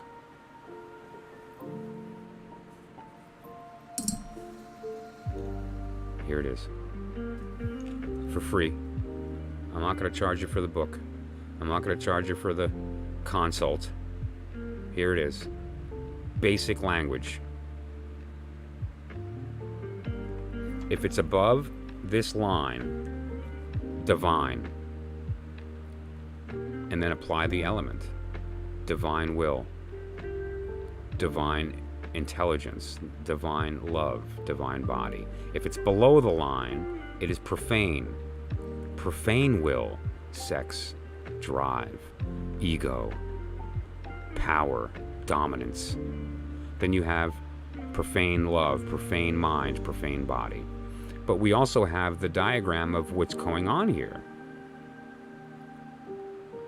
When the will of above and below are the same, we receive divine intelligence directly in our heart. If this isn't in alignment, this never happens. We don't even get to that stage. We're stuck here. This is the stage of being stuck in root chakra. If we achieve this, we get here. If we allow that instead of denying it, we get filled with divine intelligence and we move on. Divine love. Now, what does divine love sound like? What does divine love feel like? It's pretty scary. Think about it for what I said. But if we do the work of the hermit, then what we can do is we can get through this situation, this confusion of hearing things and that aren't what he wants us to hear, and then we get to divine body. And these two things wind up being in unison. And when those two things wind up in unison, we start traveling right up that tree. We ascend easily. He descends easily. And the ratio is perfect. We are actually, since we are stuck here, stopping God from descending, which is the will of the world, the universe. And it's stopping us from ascending. And don't forget what I said. This is not a story of two souls, God and ours. It is one soul from two perspectives doing the same exact activity.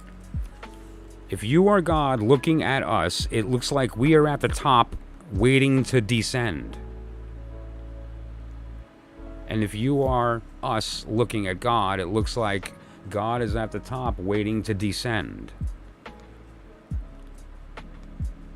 Just consider that, because that's the secret on how you communicate with your higher self. Here it is. Here's the instructions on how to build the key to the inner sanctum.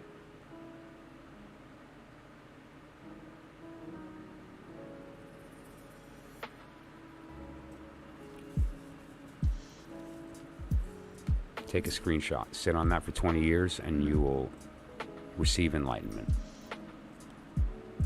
That's my humor for the evening. So I'm going to leave that there. And this is available to anybody who actually cares enough to want to learn it. You have my voicemail, you have my WhatsApp, you have my email, you have my everything. You have my Cashapp if you want to buy me a cup of coffee. Reach out. It's been sitting in my head for 20 years. There it is. It's free. Have it. Share it.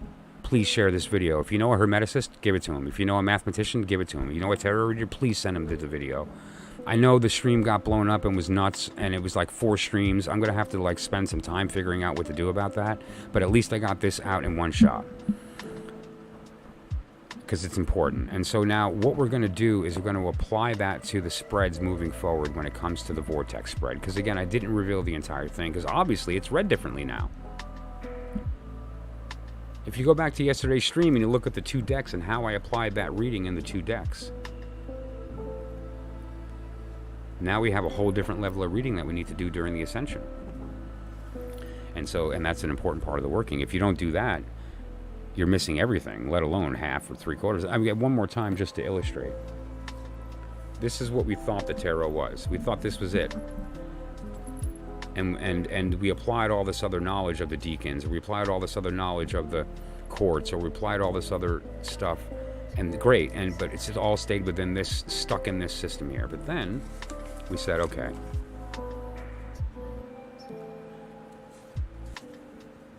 this is the actual instruction. This is not just unlocking the tarot, because again, and I'm going to get there next in the final segment, which is going to be short and is going to be the most powerful of all of this.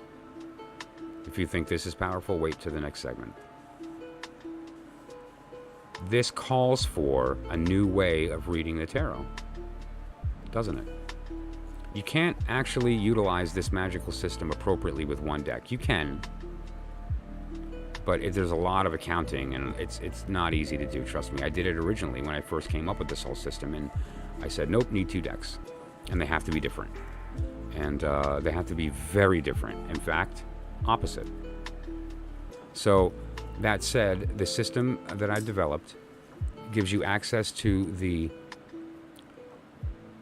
knowledge of the Deacons and the Vortex and how those work. I've revealed a little bit of it on the stream here, doing basic readings and stuff. The daily message was my way of sneaking in the Deacon knowledge. But that was only this. We never went here. And then there's this whole body of knowledge that is a second layer that is entirely the same size in scope, but completely different. It's a second tarot. No, it isn't. It's a third and fourth. This is the first tarot. This is the second one. This is the third. The completed system. 1, 2, 3. And this whole body right here this is the tarot. Here it is. And the beautiful thing about this too, just to be clear, I know it sounds like an overly dramatic, lofty statement, but sometimes that's what actually gets the point across. What we're looking at here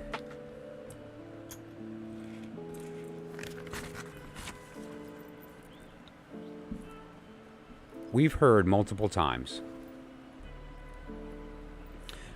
and you're going to hear it over and over and over and over like a broken record on my channel if you continue to watch. The tarot is a pictorial representation of the Kabbalistic tree of life, and I think that has been proven countless times, and there is no reason to question this circumstance. And, you know, what we discussed here a little bit is the idea of the combining of the two trees to create this third tree.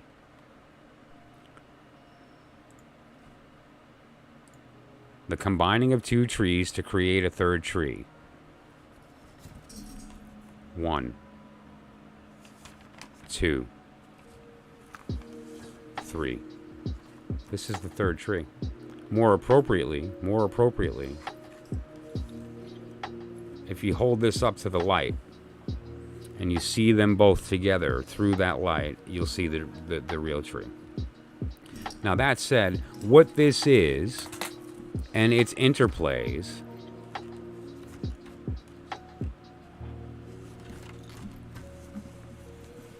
is nothing short. Here's the bold statement. Here it is.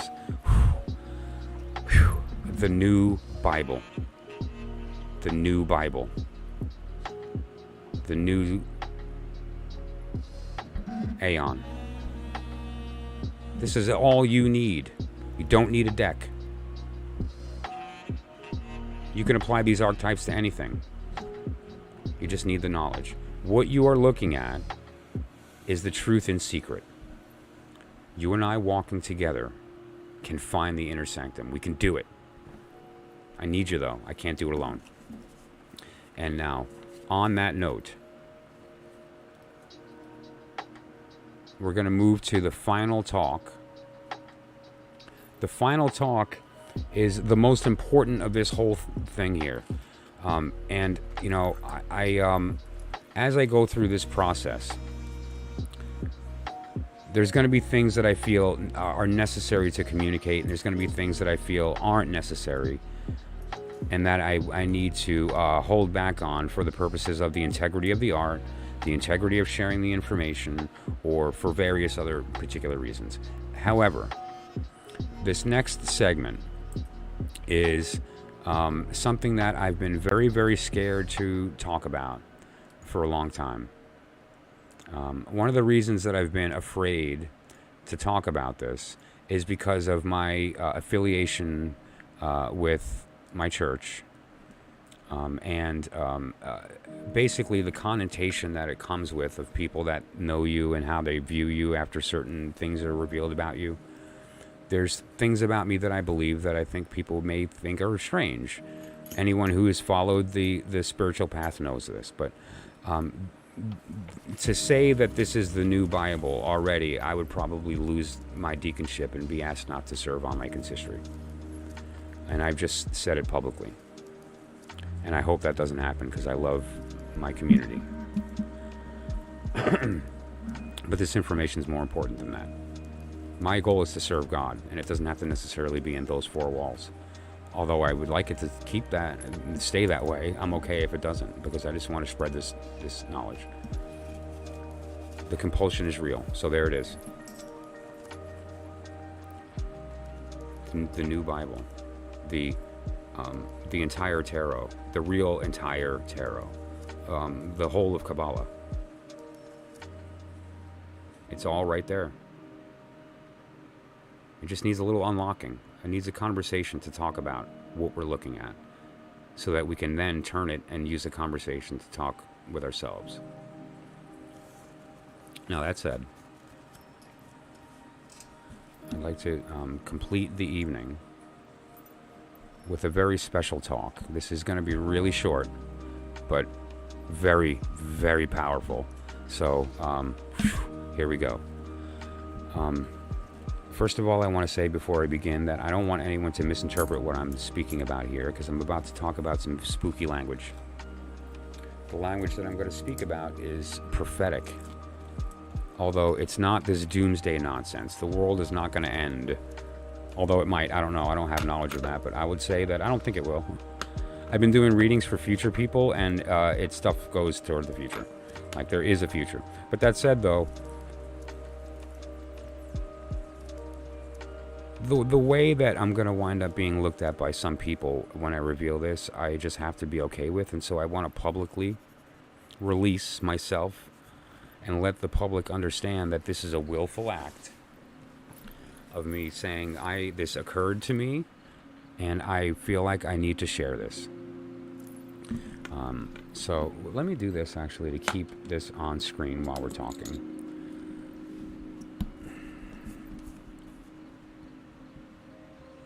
It really is beautiful, isn't it? It is just gorgeous. It's just gorgeous. And more importantly, it contains the whole of human knowledge. The tarot does. But this is the unfolded version. So, the prophet and the offer. Let me grab my Bible.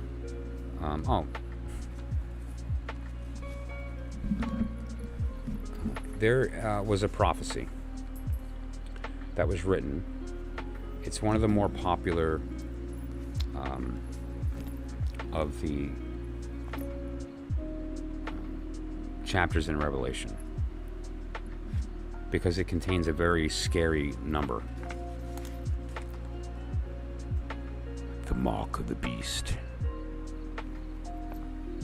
And what we're talking about is the number 666, right? So it's a big, scary number. No, it isn't. It's mathematical, and it has to do with the difference between 72 and 666 being the ratios of the sine and the cosine of a triangle related to phi and negative phi. God is phi in the 72-fold name. Right? And the devil, the adversary, not the devil, the adversary, which is the 666. So, was it Revelation 20? I don't know. I have it written down. Let me grab it. Pardon me. I just want to jump to the verse because it's this is really the bow on the box of this entire doctrine. And this right here is the big deal. So essentially, what happened here, what I'm alluding to, years back, I'm a painter, and I draw, and I'm a graphic designer, and artistic pursuits are a big part of my life. Where's my little note?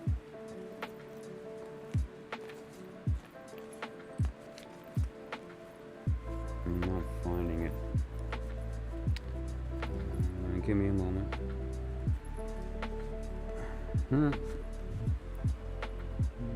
Oh, did I put it there? Yeah, okay. Sorry. And so one of the activities that I would do while painting and drawing and so forth is to channel. And I talked about what channeling is on another stream, and it's not calling demons and anything. It's anyone who tells you that is lying to you, and that just means they don't understand channeling. So where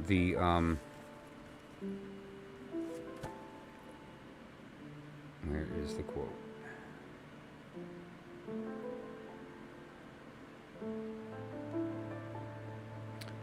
Revelation 13. Anyone who has a Bible, go grab it if this is good stuff. Revelation 13, verse 18. This calls for wisdom. If anyone had insight, let him calculate the number of the beast, for it is a man's number. His number is 666.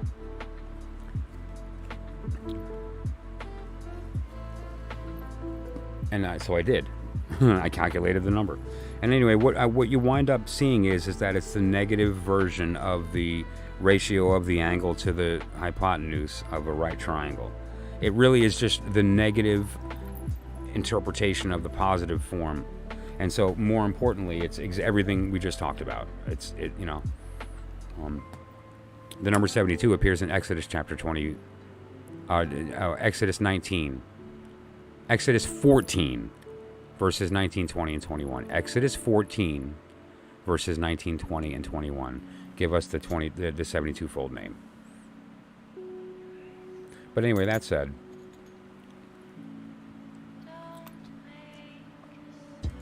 there is a prophecy. That prophecy told of the coming of a Messiah. And then that Messiah would bring the message of God and the new doctrine, right? There was an old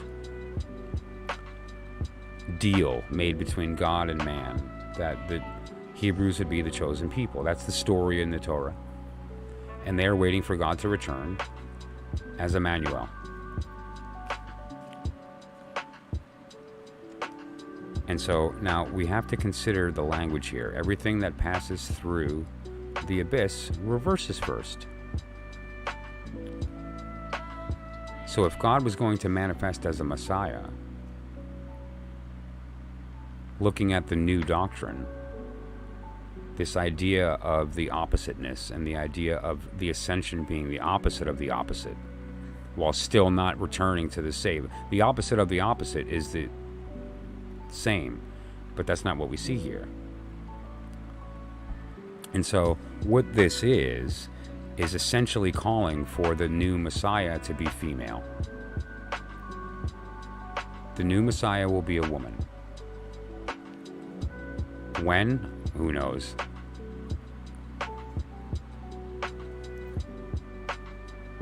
It seems like the timing is close. I don't know. I don't even know what that means. Like, the language is very kind of...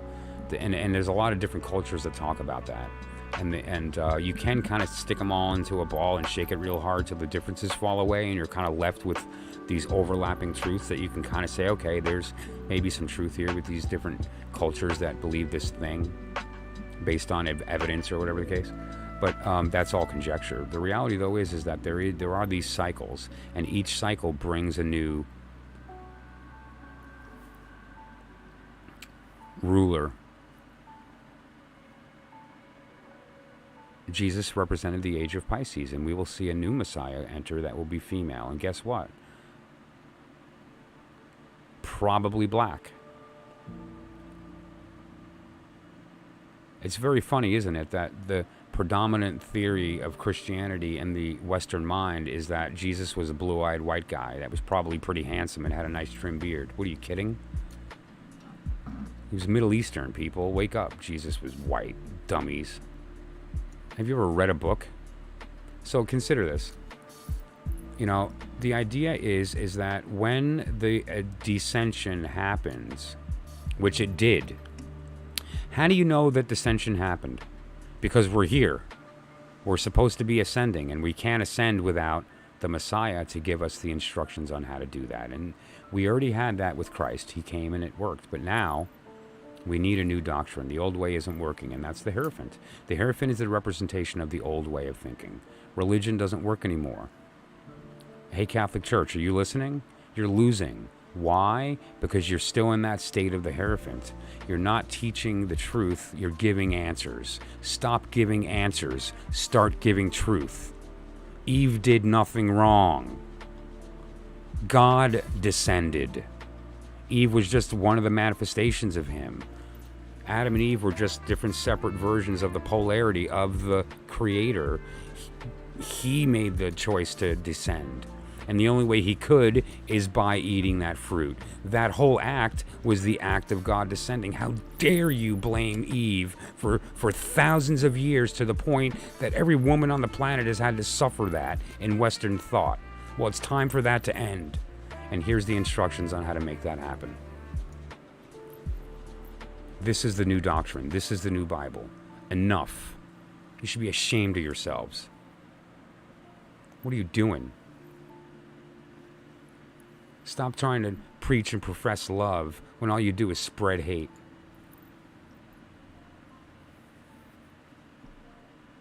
The inner order is a woman. And she's coming.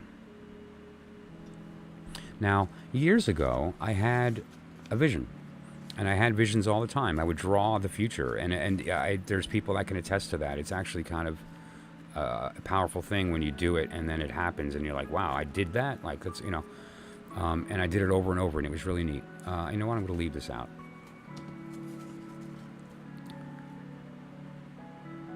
All kinds of things. And there was a special little kind of weird thing that I would do when I drew people. I would draw their eyes in a special way. If their eyes are open, they were dead. I drew pictures of my grandparents and some other people. And whenever I drew my grandfather, his eyes were open. And I realized it's because he had passed away, and I was remembering him. And whenever I drew people that are alive, their eyes are closed. I do it all the time. And every once in a while, I would draw somebody like this. Right?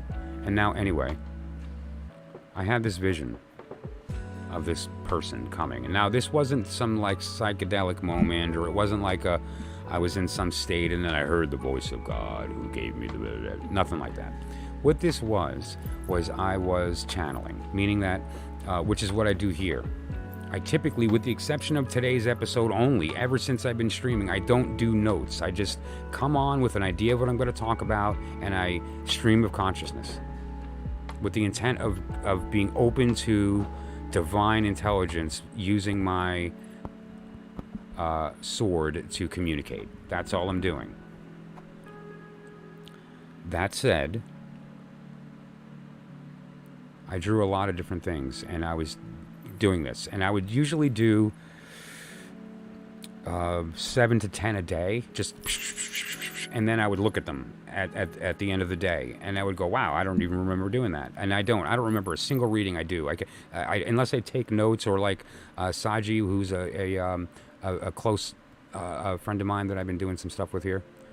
I remember her questions, and I remember her readings. But that said, there's stuff like that I don't remember. You're channeling, and so you're not even observing. You're strictly just staying out of your way long enough to get the words out before you forget them. That's channeling. And I used to draw art that. And now I had this moment where I felt this, I was trying to describe this to somebody. I didn't go here, but I tried to describe some of this stuff to somebody once, and they weren't feeling it. And the whole idea came to me that what we need, what the world needs, is this person that we're waiting on, that's going to give us the instructions to the new doctrine.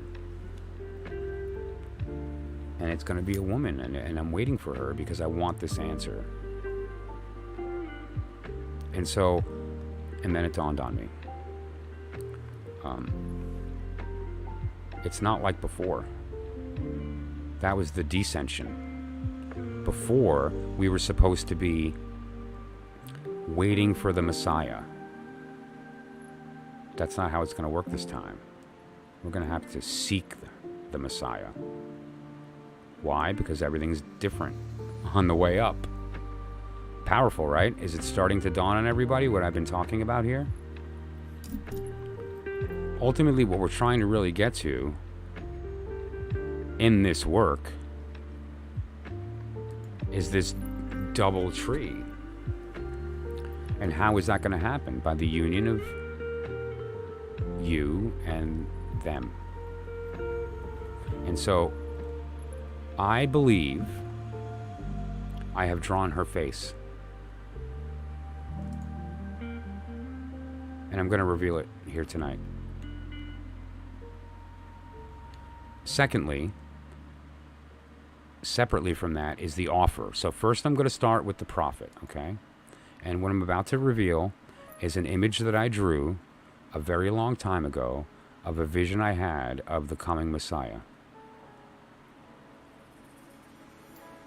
It used the divine proportions, incidentally. I had a little grid that I had kind of drawn with dots, and then I just went, and this is what happened. I don't have a name. I've tried to channel the name, and I can't get it. I would like help with that. But here's her face. This is the face of the vision I had of the coming Messiah, who is a woman who is going to explain the doctrine of ascension. We, the Bible, gave us the doctrine of the descent. And then it just at the end said, and Jesus ascended. That's all we got. And that's even symbolic language. That's not even the truth. This person will come and give us the truth told openly of the new doctrine of ascension, which requires a new Bible. And that Bible is right here. There it is. And it also requires a new tarot deck. Notice she has one eye open and one eye closed.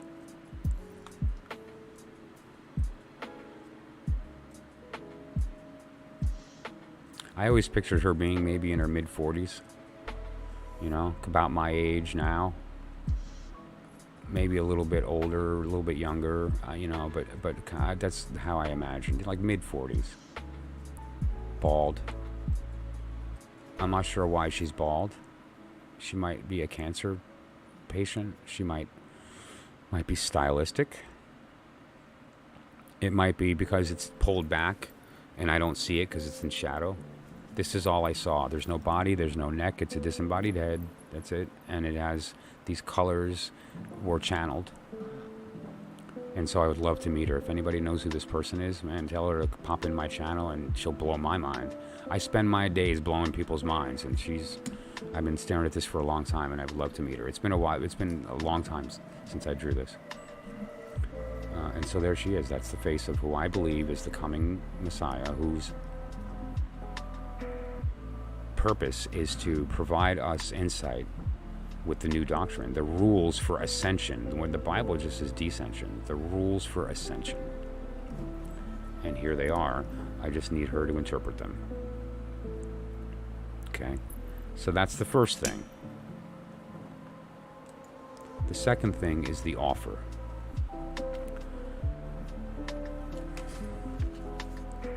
We need a new tarot deck. We being the world. The old tarot is the old way. We need a new tarot, and it contains 2 decks that accounts for these changes.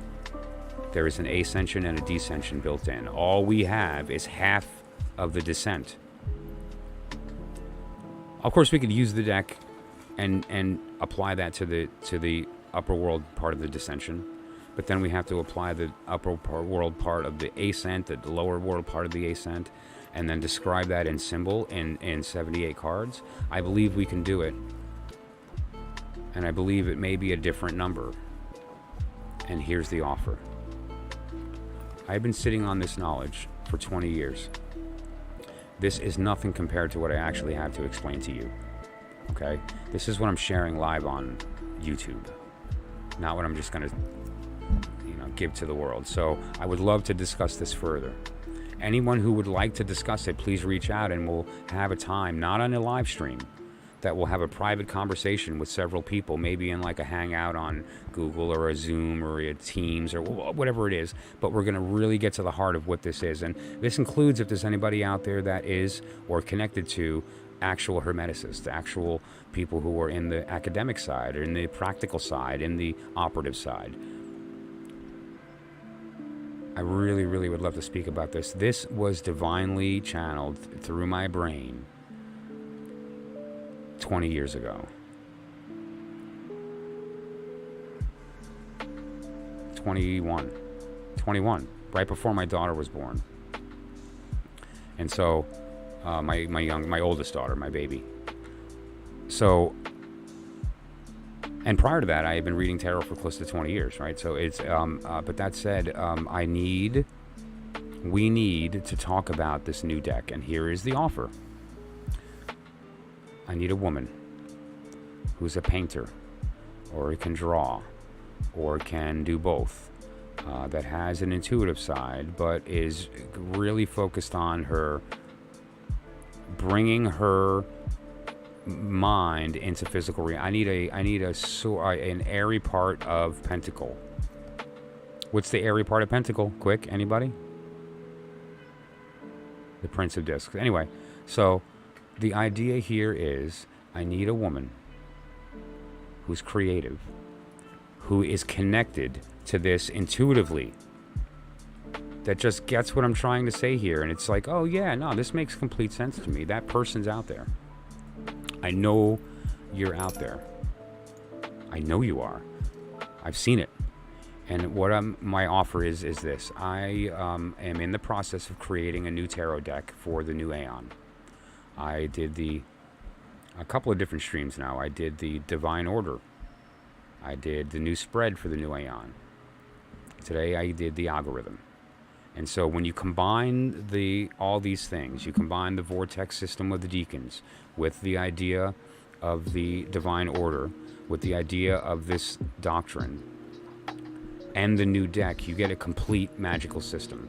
I can't do it alone. I need one other person. It is definitely a woman, probably light-skinned black or black, that has a spiritual side, that is able to receive this and is in a position to provide the artwork. Together we will create these cards together, every step, and we will release the new doctrine as the tarot of the new AEON. And now I haven't decided what to call it yet. That will be divinely inspired by the two of us while we're going through the creative process. Because don't forget, ultimately the goal here is to achieve the dual tree, and to ultimately, in that process, to create a new will. The old will is not working anymore. The old will has been failing us for a very long time. It's time for the new will. This will be made available to anybody who wants it. Just reach out. Thank you so much for everybody who joined the stream today. I know this was very atypical, and I really, really appreciate those who stuck with it, considering that it crashed 3 or 4 times. I apologize. I plan on streaming again as soon as I possibly can, just to jump back in and have a conversation about everything that just got discussed. That said, thank you so much to everybody. I didn't mean for it to be so long and dragged and out. I felt like it needed to be presented in a certain order so that the information was already there that needed to be for when other things came, so that it didn't answer one question and then give birth to 10 more, you know? That was my intent. So thank you so much to everybody who joined the stream. I'll see everyone tomorrow. If anyone would like a reading, I am available for private readings. For as little as $10, you can get a full spread. My spreads are intense. I get to the heart of stuff. And so give me a call, text, WhatsApp, voicemail, email at the Gmail. If anybody enjoyed or got any value out of what I was presenting here, and you feel like buying me a cup of coffee, I appreciate it. Otherwise, that said, thank you so much to everybody who listened, and jump in on the stream in the future. They're not going to be like this. My next stream I pop onto is going to be straight up doing readings and having fun, and back to like the light side of sort of having fun, looking at each other and looking at how we sort of interact in that process. So hopefully that's what we're looking to do. All right. I really appreciate everybody who joined, and anyone who's interested in looking at this new doctrine. Thank you. And just a reminder of her face. Okay?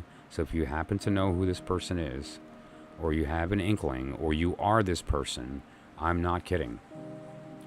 I'm willing to provide 100% of what I know and have experienced. This is 40 years of studying these subjects with the intent of communicating them. You can't communicate it unless you understand it. And so I'm ready. And I know you are. I know you are ready. Now is the time. Call me. We'll do this. If you think it's you and you're not sure, it's you. Call me. You're the one. What are you doing? We have a tarot deck to make. The world needs it. Thank you so much. I'll see you next time.